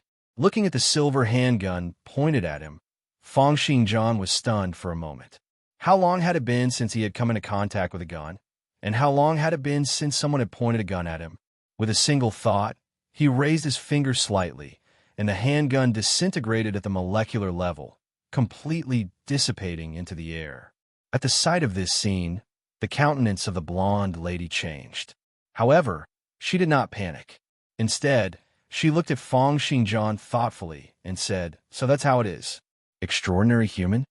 She threw a glance at Feng Xinjian's black robe and his naked body under it, and said, "It seems that you're not doing very well. Which country are you a fugitive from? Terrorist? Or a mercenary?" The blonde lady smiled and said, "Trying to use your abilities to deceive people and cheat money won't work in the United States. Thankfully, you met me. If you had met the people from the law enforcement department, you'd probably have to spend the rest of your life in a laboratory." As she spoke, she restarted the sports car. Accompanied by the piercing sound of tires rubbing against each other, the sports car continued to head in the direction of Beverly Hills. That was the wealthy district of Los Angeles, and it was also where the blonde lady's clan was located. As the car sped along the road, the blonde lady said, "What's your ability? Invisibility? Psychokinesis? Teleportation?" The blonde lady threw a glance at Feng Xinjian, grabbed onto the steering wheel with one hand, and suddenly clenched her other hand into a fist. Then she punched out. Accompanied by crackling explosive sounds, a stream of faint white force cut across, and her fist stopped right before the tip of Feng Xinjian's nose. You're not the only extraordinary human in this world. I have a fitness system that allows my physical body to grow endlessly stronger. My current fist strength is about 10 tons, and my 100-meter dash speed is about 2 seconds. The density of my muscles and bones can withstand shot from handgun head-on.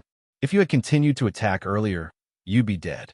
Speaking up to this point, the woman proudly swept her blonde hair. Seeing that you're not bad-looking, I can offer you a job. Fang Xingjian's marshal will continue to scan her body. When he heard the words fitness system, his eyes narrowed slightly, and he asked, "You can see your own stats window?" "Huh, of course." The blonde beauty glanced at Fang Xingjian with a smile. "Rookie, don't tell me you've always thought that you're the only one in this world with supernatural powers and a system." This was not the first time she had met such a country bumpkin. Many of the superhumans were just normal citizens before they obtained supernatural abilities. They did not know about the dark side of the world, and once they obtained power that normal people did not have, they were usually controlled by ambition and desire. They thought that they were different and invincible. Fang Xingjian was indeed a little astonished. It seemed that this world control over ether particles was different from what he had imagined. He paused and asked, "What is a system?" "Northeast of the Philippines, over the Maria Na Islands." The black high-tech fighter jet streaked across the sky, and a nuclear fusion engine continuously ejected streams of flames, accelerating the jet's speed. The black domain paint on the surface of the fuselage perfectly absorbed the electromagnetic waves of the various countries' radars, allowing it to pass through the airspace of the East Asian countries almost invisibly. In the fuselage, the bloody Queen Elizabeth sat in the co-pilot's seat, chewing on bubble gum and crossing her legs. Her fingers twirled around her pink hair as she asked, "Xiaohei, where on earth are we going?" The Dark Knight did not say anything. Instead, she placed a test tube that was filled with murky white liquid next to Elizabeth's mouth. "Eat this. Hee, it's so white and tender. Is this your essence? I can help you squeeze it out," Elizabeth said, licking her blood-red lips. Crackling sounds rang out. After activating the electric shock, the Dark Knight poured the liquid in the test tube into Elizabeth's mouth. At the next moment, the Dark Knight's voice rang out in Elizabeth's mind. "Can you hear me?" "What the hell?" Elizabeth said in astonishment. "That thing of yours has such an effect?" The Dark Knight said coldly, "This is a new generation of femtometer robot. It possesses quantum information transmission technology and can transmit information from the brain directly to the other party's brain. This will allow us to maintain communication at all times." As the Dark Knight spoke, the black fighter jet made a turn and charged down toward the surface of the sea. "Hey!" Elizabeth looked at this scene in astonishment and said, "Is your plane heading in the wrong direction?" The Dark Knight ignored her and continued to accelerate, plunging down diagonally toward the surface of the sea. Eventually, under Elizabeth's horrified gaze, the fighter jet collided into the surface of the sea with a bang. In that instant, its wings retracted and its engine switched, and it dove into the depths of the sea like a fish. Wow! Elizabeth looked at the scenes at the bottom of the sea like a little child. However, as the fighter jet continued to dive deeper into the sea, the surroundings became pitch black. In this bottomless darkness, only the lone light of the fighter jet shone up ahead. This caused the Bloody Queen to feel a hint of terror. The two of them dived down to a depth of 7,000 meters. Elizabeth finally could not hold it in any longer and asked, "How deep are you going to dive?" The Dark Knight said calmly, "Our target is the Fitchaz Sea Abyss, which is 11,000 meters deep, the deepest point on Earth." Suddenly, a huge pitch-black shadow flashed past. The Bloody Queen cried out in astonishment. "What the hell is that?" At the next moment, the fighter jet trembled and came to a stop. Amidst the dim lights, two huge light spots could be seen shooting toward them. The fighter jet's headlights shot toward the light spots. Under Elizabeth's astonished gaze, an octopus with a length of several hundred meters wrapped its tentacles around the fighter jet. The two huge light spots from earlier were its eyes, or rather, This was no longer an octopus, but a sea monster from the abyss. In the blurry darkness, many huge black shadows had unknowingly surrounded the fighter jet. Damn it! Its fangs burst out in that instant, and streams of blood-red flames extended out from its palm. Elizabeth gritted her teeth and said, "You're the one who's going to die. Calm down. He's one of us," the Dark Knight said calmly. At the next moment, the octopus released its tentacles. Then, at a depth of over 7,000 meters, a middle-aged man with 4 muscular limbs, a face full of beard, and wearing coral armor floated up to the fighter jet. The holder of the Sea God system, the Sea God Constantine. He's also the manager of the Sea Abyss prison. As the Dark Knight spoke, he opened the cabin door. However, the seawater did not enter. A bubble encompassed the Dark Knight and Elizabeth. Constantine threw a cold glance toward the two of them and said, "Peter, according to the rules, you shouldn't have brought anyone here. The situation is urgent, and I have no other choice," the Dark Knight said. "Bring me to the prison. I want to bring one person out." Constantine frowned slightly. However, he still opened his mouth and let out a soundless cry. The cry spread out rapidly at the bottom of the sea. Then, under the escort of over 10 sea monsters, the three of them passed through the sea monster zone that was 1,000 meters deep and reached the abyss that was 8,000 meters deep. This was a forbidden zone for living creatures, and all the sea monsters were left behind. The three of them continued to dive in the bubble created by Constantine until a majestic undersea city appeared in front of them. The Sea Abyss prison was the prison with the strongest defense in history created by the Radiant Congress. Several tens of extremely dangerous, extraordinary humans who were thought to be hard to control and had the ability to destroy the entire human civilization were sealed there.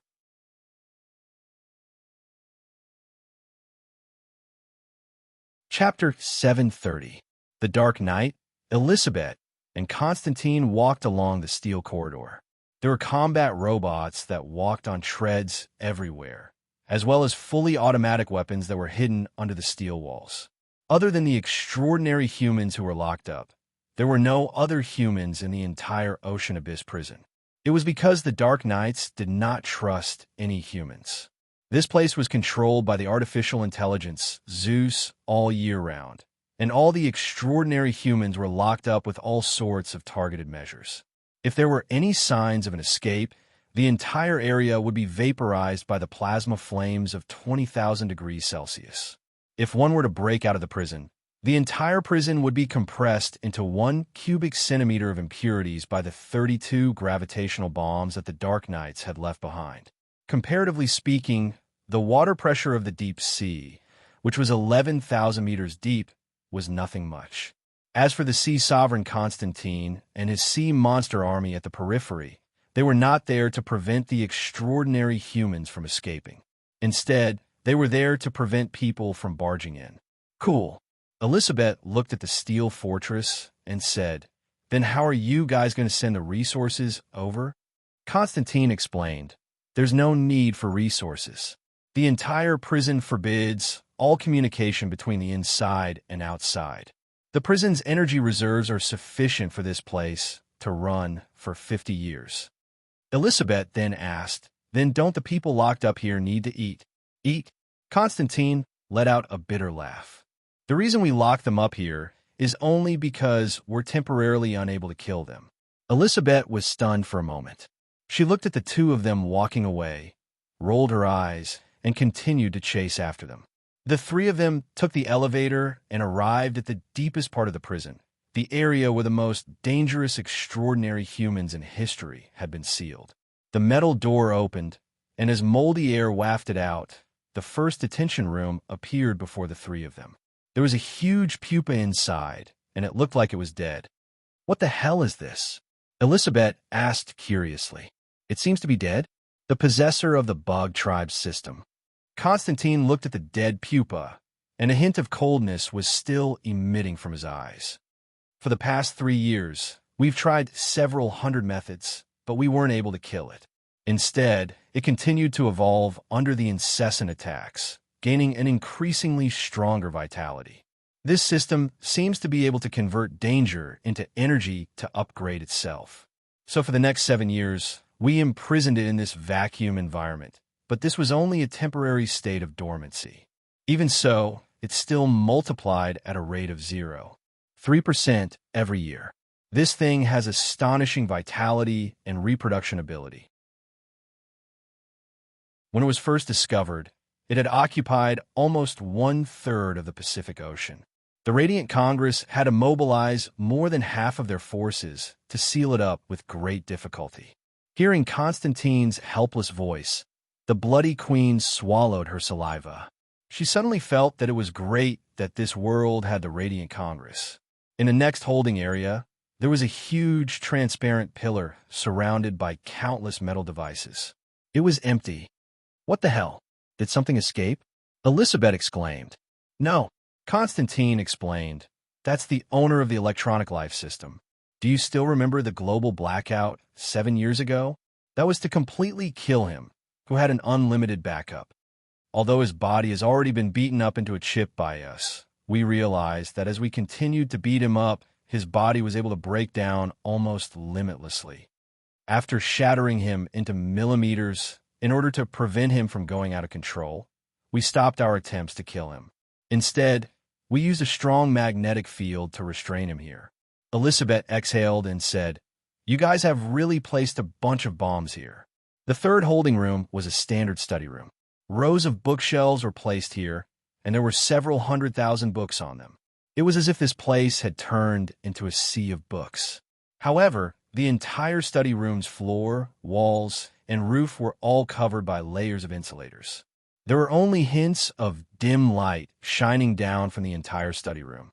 In the center of the study room, a black-haired child who looked to be only in his teens had his back facing the three of them. He was reading an erotic magazine, and his body kept on moving. Elizabeth smiled and asked, "Who is this little kid?" Hearing Elizabeth's laughter, the child, who was dealing with his physical needs, turned around abruptly. He then let out a cry and ran to the back of the bookshelves. Rustling sounds of clothes being put on rang out, and the child said in exasperation, "Be ****starred. Peter, Constantine, who allowed you guys to come in casually. Don't you know how to greet me?" Constantine shrugged. "Cyrus, you're too focused. ***T. If you were to be locked up here for 20 years, I guarantee that you'd be even more of a pervert than me. You just have sex with that bunch of little monsters of yours. Why, did you guys bring me an inflatable doll this time around?" The little boy walked out after putting on his pants. He threw a glance toward the Dark Knight and Constantine, and then at the next moment, he looked toward Elizabeth with gleaming eyes. The Dark Knight's voice rang out in Elizabeth's mind. The possessor of the evolution system, Cyrus.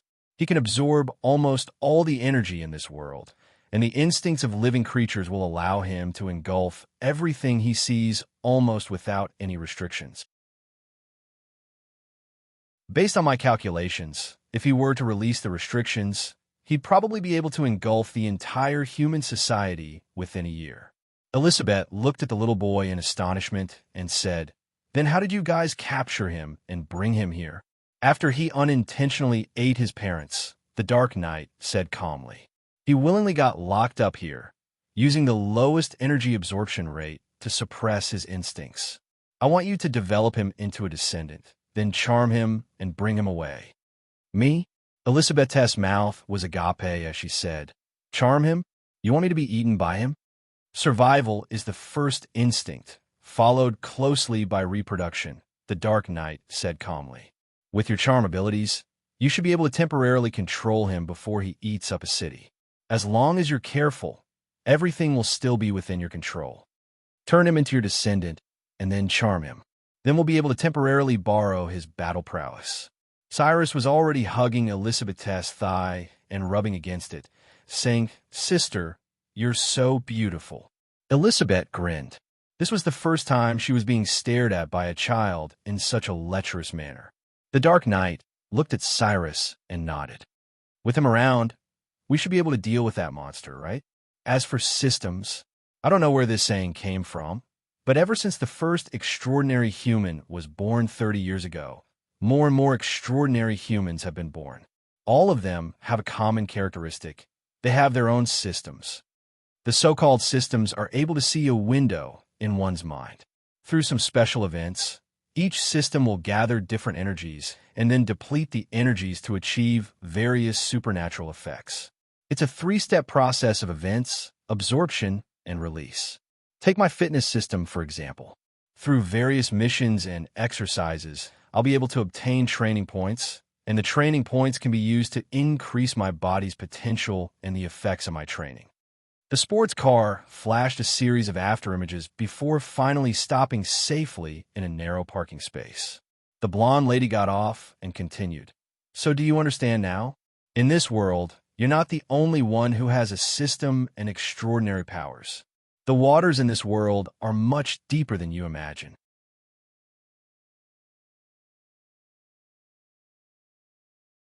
Chapter 731. Hearing the blonde beauty's explanation, Feng Xingjian was very surprised by the world before him. Does everyone have their own unique system? His heart seethed. Or could it be that all the systems here are the predecessors of Miracle World's cultivation system? Feng Xingjian blinked and looked at his stats window and techniques window. Would all the systems in this world eventually evolve into Miracle World systems? Simultaneously, the blonde beauty who had just gotten off the car turned around, looked at Feng Xingjian, and said, "Oh, right. You can call me Catherine. If you're willing, you can work under me for the time being. Other than myself, I've also gathered two other extraordinary humans." Catherine was a famous socialite in the upper class of the United States. At the age of 22, she was already a top-notch model in the world. She frequented various fashion magazines and was the darling of top-notch fashion and cosmetics companies. Her father was a famous real estate tycoon in the United States, Alan Douglas. She was the daughter of the Douglas family and had a fortune of over $1 billion USD at the time of her birth. She had even set up her own fashion brand and cosmetics company, earning hundreds of millions of USD every year. In recent years, she had even started to venture into the movie industry and could be said to be the dream lover of countless Americans. However, Feng Xingjian did not care about all these. He was still astonished by the situation in this world and was thinking about the current situation. It was only when he heard that Catherine had two other extraordinary humans under her that Feng Xingjian's gaze lit up. He was very curious about the two of them. Were they like Catherine, in a state where they had a structure that was half physical particles and half molecular? Therefore, Feng Xingjian also got off the car and asked, "Where are they?" The excitement of meeting your own kind? Catherine smiled. "It's our gathering today. You'll be able to meet them later." The two of them had just stepped into the hall when a petite figure barged into Catherine's embrace. "Catherine, you're finally here." Catherine smiled and said to Feng Xingjian, "This is Linda, my good sister." Behind Linda, a red-haired young man with a gloomy face slowly walked over. He glanced at Feng Xingjian and said with some dissatisfaction, "Kathleen, why did you bring a stranger here?" Catherine waved it off and said, "I met him on the road, and he's also a supernatural being. Now that he's in trouble, I think he can join us." The red-haired young man frowned. He looked at Feng Xingjian and said, "Not just anyone can join us. What's your system?" However, Feng Xingjian was already scanning the red-haired young man's body in detail with his martial will, observing the other party's body curiously. Her body structure is still that of a normal human. In fact, there are no enhancements. That woman by the name of Linda is the same. There is no trace of a physical particle. Feng Xingjian thought to himself, why is there a difference between the two? Was the system really evolving like a normal creature? Is this nature's choice? Hey, I'm asking you a question. The red-haired young man's gaze narrowed when he saw Feng Xingjian in a daze, and he said unhappily, a young lady by the name of Linda walked over. Her sweet face exuded a strong hormonal aura. It was an almost perfect face, and regardless of whether it was her eyes, nose, or mouth, they all gave off a false sense of perfection. "All right, Jack, don't bully the newcomer." Linda smiled at Feng Xingjian and said, "Hello, my name is Linda, and I have a beauty system. My ability is to continuously make myself more beautiful, have a better figure, and have a better disposition.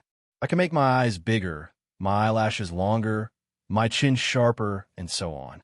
Of course, I can also help others change their appearances. Catherine added, Linda is now the hottest little diva in Hollywood. Who knows how many advertisers are lining up with money to hire her. A hint of pride appeared on Linda's lips. She pointed to the red-haired young man next to her and said, Jack has a music system. He can compose, sing, and even perform some sound wave attacks. He has just won the Grammy Award for Best Singer. Jack, who had dyed his hair red and had thick eyeshadow, lifted his head and said proudly, You can tell me now. What is your ability? This red-haired young man by the name of Jack was clearly someone who was well-respected in the entertainment industry due to his ability and the fact that he had Catherine's background. He had a hint of pride and arrogance that was unique to young men. Of course, this was also because Catherine and the other two only belonged to the lower echelons of the world of extraordinary humans. They still lacked understanding of the true experts in this world. After all, on this earth, extraordinary humans were still hidden in the darkness and belonged to the underground influences. Neither of them have battle abilities? Feng Xingjian thought, but in this modern society, their abilities are probably more useful than ordinary battle abilities. Hearing Jack's question and seeing Catherine's and Linda's curious gazes, Feng Xingjian assessed, before knowing the depth of this world, it's best not to be too high-profile. As long as there are more than 10 of those fellows from the sun, I'll probably have no choice but to escape. After all, Feng Xingjian was just a passerby. He only wanted to comprehend the third level of the 9-tiered heavens, the profoundness of the past and future, and then return to Miracle World. Moreover, without the abyss and the thunder calamity, he would not be able to unleash his full power. Therefore, unless it was absolutely necessary, he was not interested in going to war with the experts in this world. Just then, the lights in the entire hall suddenly dimmed. At the next moment, countless footsteps rang out, and several tens of gunmen appeared abruptly, accompanied by a gush of fog. All of them pointed their guns and handguns at Catherine and Feng Xingjian. The person in the lead was a black man who was about 2 meters tall. That black man was smoking a cigar, looking at the astonished Catherine and saying, Surprised? Catherine? Catherine frowned and slowly took 2 steps back. Sticking close to Feng Xingjian and the others, she said in a soft voice, They're the triads from Compton Street. I'll deal with them. Later on, when they open fire, think of a way to hide yourselves. However, other than Feng Xingjian, Linda and Jack had never encountered such a situation before. Their countenances had turned pale, and they broke out in cold sweat. Without waiting for Feng Xingjian and the others to reply, Catherine let out a breath, looked at the shorty, and said, Blake, what are you thinking of doing? Killing the first successor of the Douglas family? Your entire gang will be finished. Blake, the owner of the army system, had an army that was completely obedient to him. He could continue to earn money and spend money to upgrade this army under him. From an army of miscellaneous cold weapons in the beginning to a modern army, or even an army with high technology in the future.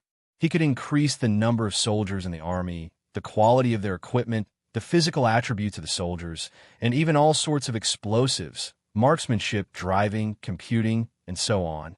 Moreover, no matter how many soldiers were lost, they could all be fully recovered after 24 hours. At present, the army under Blake had already reached a total of 50 people. Their battle prowess and equipment were comparable to the United States Navy SEALs. With this undying army, he had obtained quite a good result among the several hundreds of triads in Los Angeles. When Blake heard Catherine's question, he said coldly, Catherine, you were supposed to be a big celebrity and a rich missy, and I was just doing my business. There weren't any grudges between us, but you shouldn't have beaten my younger brother into a cripple. Catherine let out a cold snort and said, Your younger brother is a scumbag. It's one thing if he doesn't offend me, but he did. He's already lucky that I didn't beat him to death. 2 weeks ago, Blake's younger brother had met Linda by chance and was bewitched by her beauty. In a moment of hot-headedness, he had wanted to send someone to drug her and force himself on her. However, he encountered Catherine and ended up in a vegetative state. Although he knew that it was his younger brother who was in the wrong, Blake only had this one younger brother. Their parents had died long ago, and he and his younger brother only had each other to depend on. They had been working hard on the streets since they were young, and it was only in the past 2 years that they had gotten better after obtaining the army system. Now that his younger brother had been beaten up into a vegetative state, how could he possibly let the other party off? At the thought of his younger brother lying on the hospital bed in a vegetative state, Blake's countenance became distorted. "My younger brother is dead," he said with a grim countenance. "To rich people like you, he's just a scumbag. However, to me, he's my only kin. Kill them all." However, Fang Xingjian did not care about these grudges. He looked at the soldiers he had summoned, and the corners of his lips curled up into an amused expression. To think that there are physical particles in the bodies of these soldiers? There were far too many things in this world that were worthy of his research.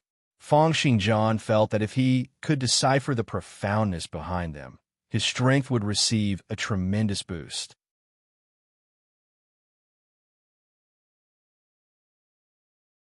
Chapter 732. Run!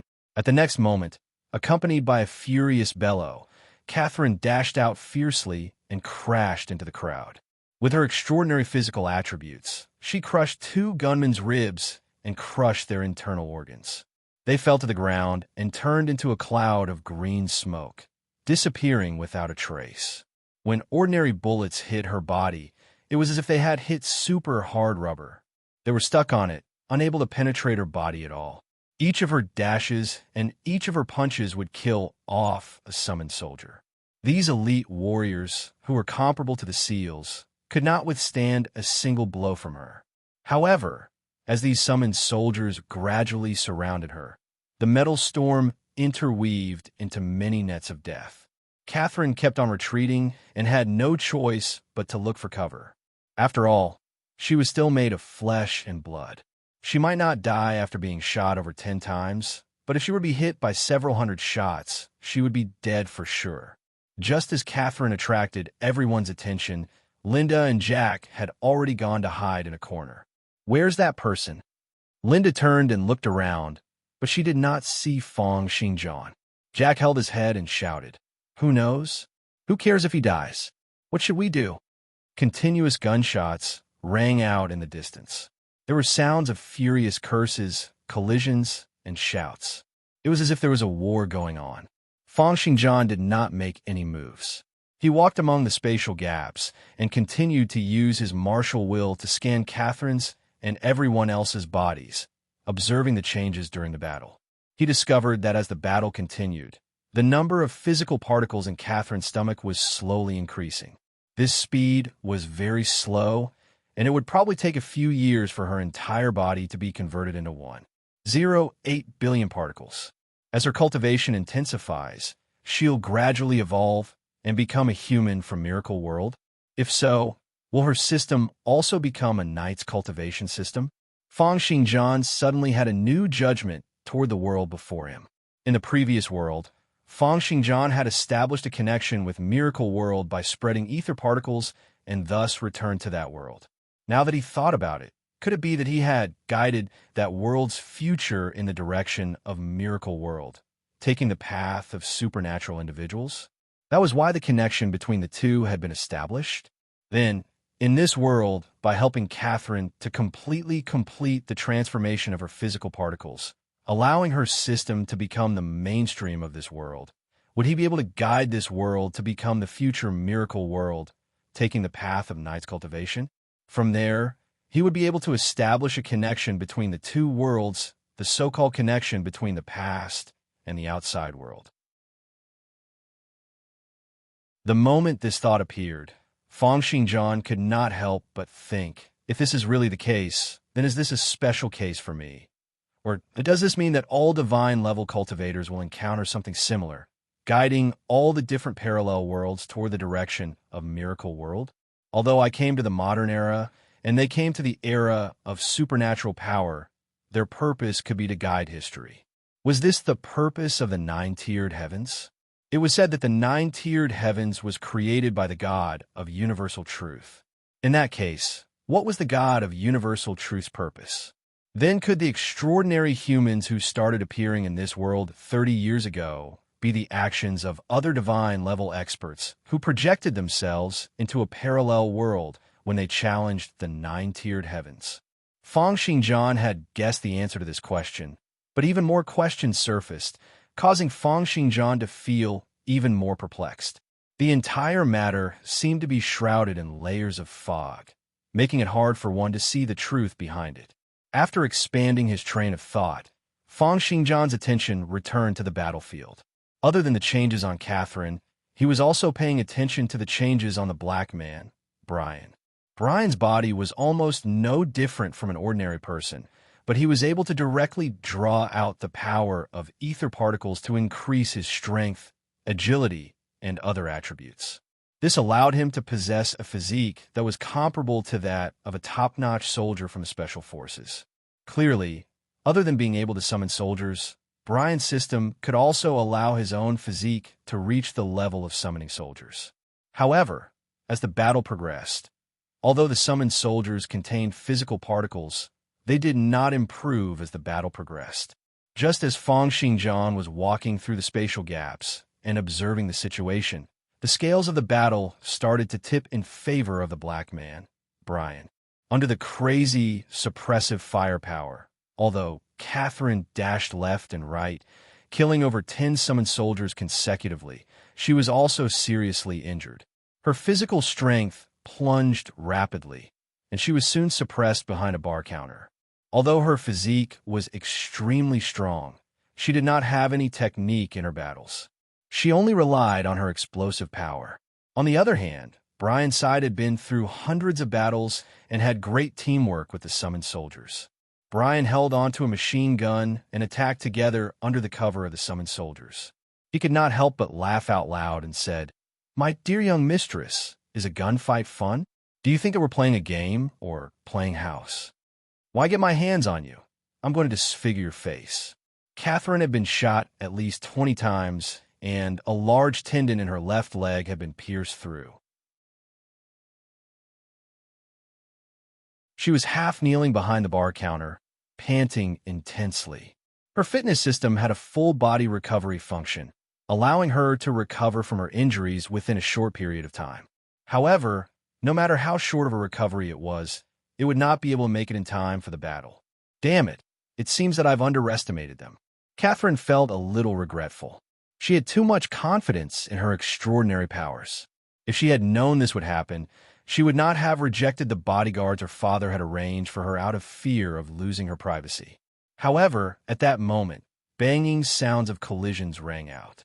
This was followed by Brian's shocked and furious voice, mixed with intense gunshots. "What's going on?"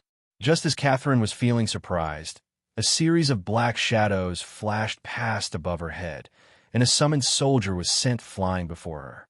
Then with a bang, it turned into clouds and mist and dissipated into the air. This was the unique characteristic of Brian's summoned soldiers. Once they were killed, they would dissipate into clouds and mist. Catherine struggled to get up and saw an astonishing scene. A faint black shadow cut across the air, and as it got closer, the summoned soldiers fell one after another. Fists, fingers, elbows, knees. The other party's entire body seemed to be a weapon. In the darkness, piercing gunshots rang out everywhere. Catherine could barely make out the other party's silhouette through the occasional flashes of gunfire. Under the illumination of the gunfire, the summoned soldiers were being knocked down one after another. That person's black shadow kept on dashing to and fro, leaping between the shadows like he was dancing on bullets.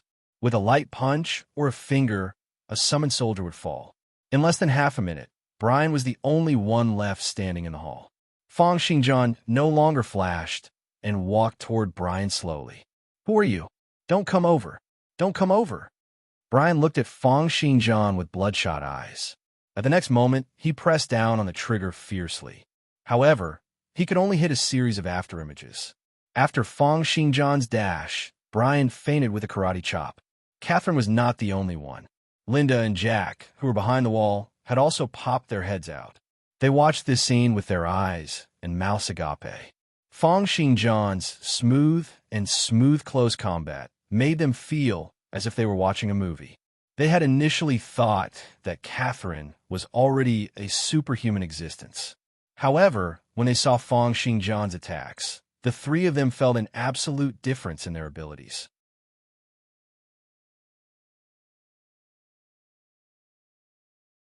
Chapter 733. Fang Xingjian clapped his hands, looked at the astonished Catherine, and said, "It's settled. However, I didn't kill him. You should have a way to deal with this, right?" Catherine nodded. "I've called my uncle. He'll send someone over immediately." She limped out, and when Catherine finished her call and walked back to the hall, she discovered that Jack and Linda had unknowingly gathered around Fang Xingjian, asking him all sorts of questions curiously. Jack said, "Sword art system? You're saying that you can cultivate all sorts of sword arts with godly chi? Just like in those kung fu movies?" Linda's gaze flickered, and she asked excitedly, "Then is it to be strengthened by the system directly or through self-cultivation? Can we learn it?" Although their systems provided them with endless wealth and social status, they were unable to give them great power. They had just experienced the scene of Fang Xingjian single-handedly defeating Brian and over 30 of his subordinates. His thunderous attack prowess and lightning-like speed made them yearn for great power. Hearing their questions, Fang Xingjian smiled. This was exactly what he wanted. He wanted to try out the path of knight's cultivation, to see if he could help these extraordinary humans who had systems, turning them into knights. Therefore, Fang Xingjian asked the same question he had asked Catherine earlier. "I don't know if it's possible, but if you want to learn it, I can teach you." "Of course." Jack and Linda shouted excitedly. Fang Xingjian nodded, and at the next moment, he tapped out with a finger, pressing it on their foreheads. A portion of basic nurturing sword technique gushed into their brains. Simultaneously, Fang Xingjian channeled a physical particle into Linda's body. However, he did not do the same in Jack's body. He wanted to try and see if he could guide the direction of their system's evolution. After that, the two of them were immersed in the marvelous sword technique. Catherine also walked over, interested, and asked, "Can I give a try as well?" Of course. Before Catherine started cultivating, a part of her body had already been transformed into the structure of physical particles. Naturally, Fang Xingjian would not let go of the opportunity to guide her in her cultivation. Moreover, cultivation required a person's subjective consciousness. That was why he guided her patiently instead of forcing her by force. After a fierce gunfight of life and death, the two sides could be considered to have become friends. Half an hour later, a group of Caucasians in suits walked in and took Brian away.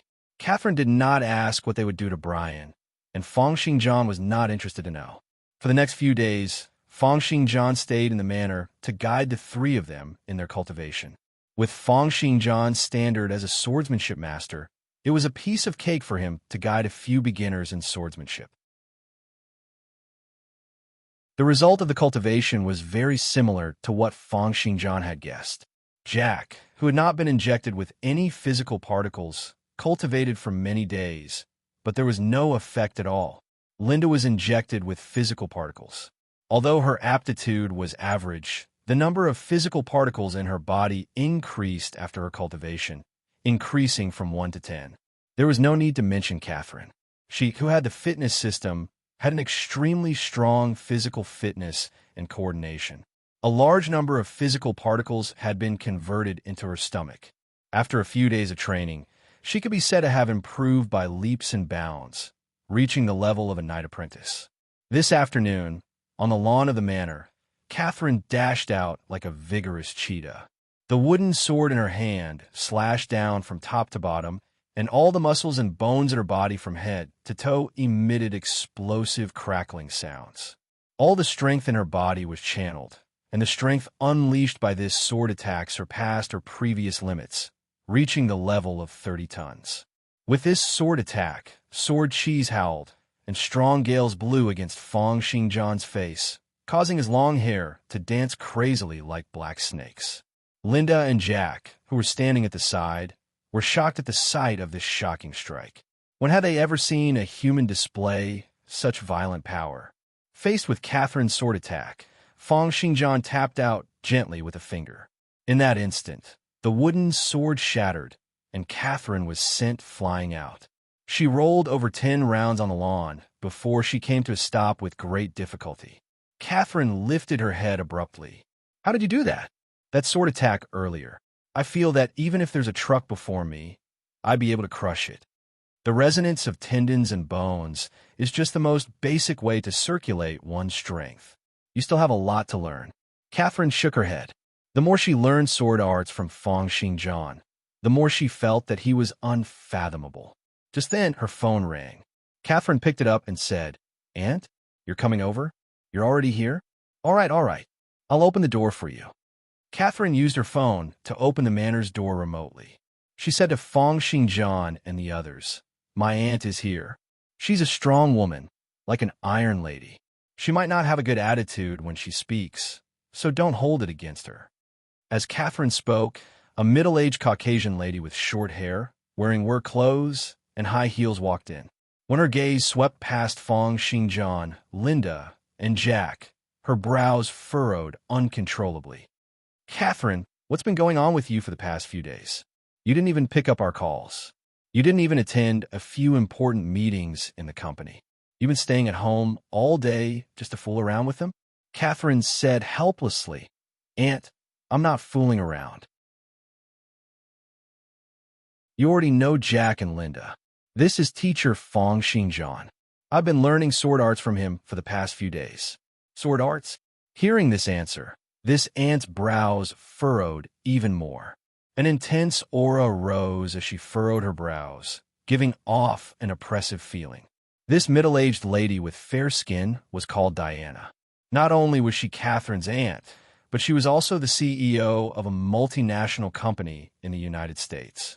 She led several 10,000 employees and controlled hundreds of millions of funds every day.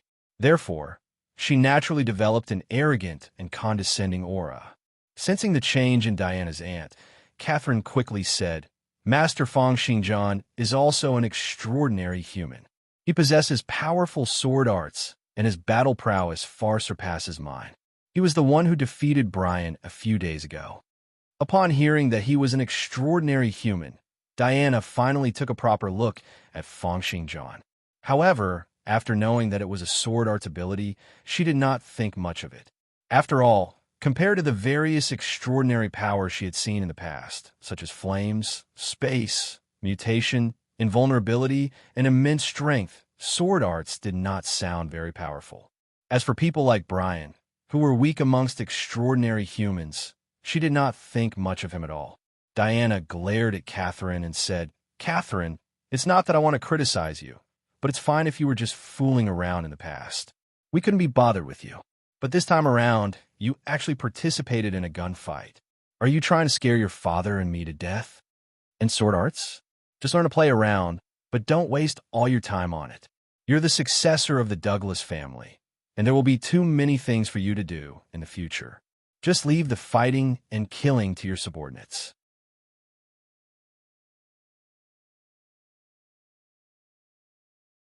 Chapter 734. Catherine still wanted to rebut, but Diana did not give her the chance. She looked at Feng Xingjian and said, "Feng Xingjian, right? Chinese? It doesn't matter. Thank you for saving Catherine a few days ago. Since you're an extraordinary human, I'm willing to offer you a job as the security manager of the Silver Shield Company. The annual salary will be 1 million USD. She then handed a name card to Feng Xingjian and said, "Take my name card and go to the company for an interview next week. They'll take care of you." As a member of the United States upper society, Diana naturally knew about the existence of extraordinary humans. The Silver Shield Security Company that the Douglas family had set up had recruited quite a few extraordinary humans, and they did possess extraordinary battle prowess. However, to Diana, in this modern society, the things that had the greatest deciding power were still money and wealth. Although Diana was already considered a member of the United States upper society, The monsters hidden in the depths of the world, such as the Radiant Congress, the Crimson Alliance, the Dark Knights, and the Bloody Queen, were still not existences that someone of her level could come into contact with. Moreover, sword arts. Many of the extraordinary humans that Diana had come across possessed powers related to space, flames, curses, and transformations. In comparison, sword arts did not sound like much. Therefore, to her, offering a position with an annual salary of 1 million USD to Feng Xinjian was already sufficient to thank him for saving her life. However, Feng Xinjian threw an indifferent glance at her. He did not say anything, nor did he take the name card from her.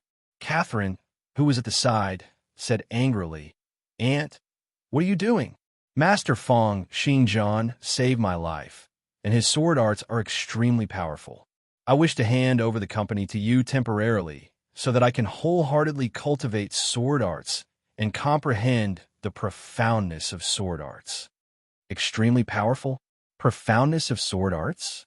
Diana sneered, shook her head, looked at her watch, and said, "Catherine, I still have an international conference later on and don't have the time to argue with you. I'll ask you one more time. Are you going to give up on the company to learn some sword arts?" It was true that Diana had built up her prestige before Catherine for a very long time. Now that she was acting like a senior, Catherine felt a sense of pressure. However, after thinking about the feeling of cultivating sword arts for the past few days, she nodded stubbornly and said, "That's right. I want to cultivate sword arts, even if I have to give up on running the company." Good. Our Catherine has really grown up. Diana's gaze narrowed. She let out a breath and said, "Initially, I saw that you guys were just a bunch of weaklings, so I didn't want to bother you in this aspect. However, I didn't expect you to be so inexperienced in terms of extraordinary powers. You just met a random person and you think he's a master. But Master Feng Xinjian is really amazing." Linda and Jack also chimed in. "He killed dozens of heavily armed thugs all by himself. He's like Superman in the movies." "I'm leaving in 3 minutes, so I'll make it short."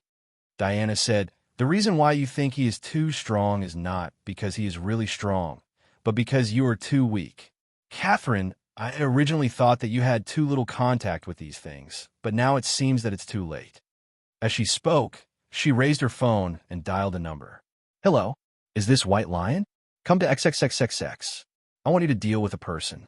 He's an Asian man with a height of about 6 feet. He has long hair and is wearing a long robe. His name is Feng Xinjian. No, there's no need to beat him to death. Just knock him unconscious will do." She then put away her phone and walked out in her high heels while saying, "Later on, someone will come and fight him. You guys will know when the time comes.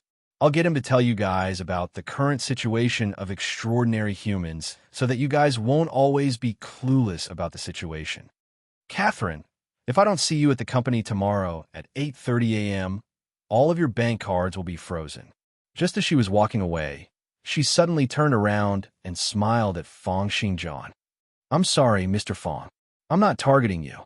It's just that Catherine is too young, and I'm in a rush, so I was a little rough. You can still apply for a job at the Silver Shield Company. We welcome extraordinary humans like you at any time." Her tone was very polite, but there was a hint of arrogance in the depths of her eyes that could not be erased. With that, she left without even turning back, leaving behind a cool back view. This woman was indeed swift and decisive, self-centered, and incomparably unyielding. However, Feng Xinjian smiled and did not say a word. How could he possibly care about a mere mortal? On the contrary, it was this argument that stimulated Catherine's rebellious nature. She was determined to achieve good results in her sword arts cultivation and let her aunt know that she had not made the wrong choice. This was something that Feng Xinjian was happy to see happen. Therefore, the three of them continued to practice their sword arts. Half an hour later, a black silhouette leaped over the wall and walked over slowly. It was a tall and handsome blonde young man. He had a bright smile on his face and looked just like the big boy next door. With a sunny smile, he looked at the three of them and Feng Xinjian practicing their sword arts. Seeing their gazes, he waved his hand and asked, "I'm sorry. Which one of you is Feng Xinjian?" "Oh, all three of you are celebrities, and there's only one of you." Then you must be Fong Xingjian, right? He pointed to Fong Xingjian and said. The person who had spoken was White Lion, whom Diana had called over earlier. He was one of the extraordinary humans recruited by the Silver Shield Security Company and possessed the metal evolution system. He could strengthen his body's toughness by repeatedly engulfing various different metals and alloys. Right now, he was already in existence that was invulnerable to weapons. Ordinary handguns and machine guns were no longer able to cause him any harm. Only powerful concussive attacks, such as rocket projectiles and howitzers, would be able to deal him any damage. However, they were only effective. If one wished to really kill him, they would still need firepower that covered a large area. Therefore, no matter where White Lion went, he would always be open and above board. He was used to walking over and defeating all his opponents head-on. Right now, when he saw that there were still people practicing sword arts using cold weapons, he felt that it was a little funny. Even firearms were unable to do anything to him, so ordinary cold weapons were not even worth a mention to him. Diana was not an idiot.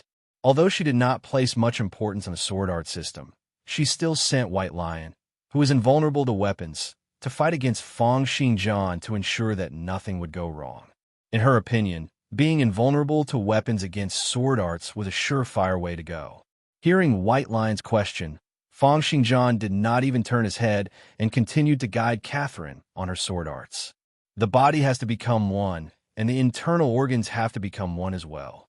You also have to maintain a certain body's rhythm and frequency. You have to become one with that omnipresent power in the air. If you can do all of these, you'll be considered to have reached the entry level. While saying the requirements for the first transition, Fong Xingjian grabbed Catherine's hand, driving the circulation and frequency of the power in her body, thrusting out repeatedly. White Lion grinned and said, "It's already a modern society. Cold weapons have already been eliminated. What's the use of practicing sword arts now?"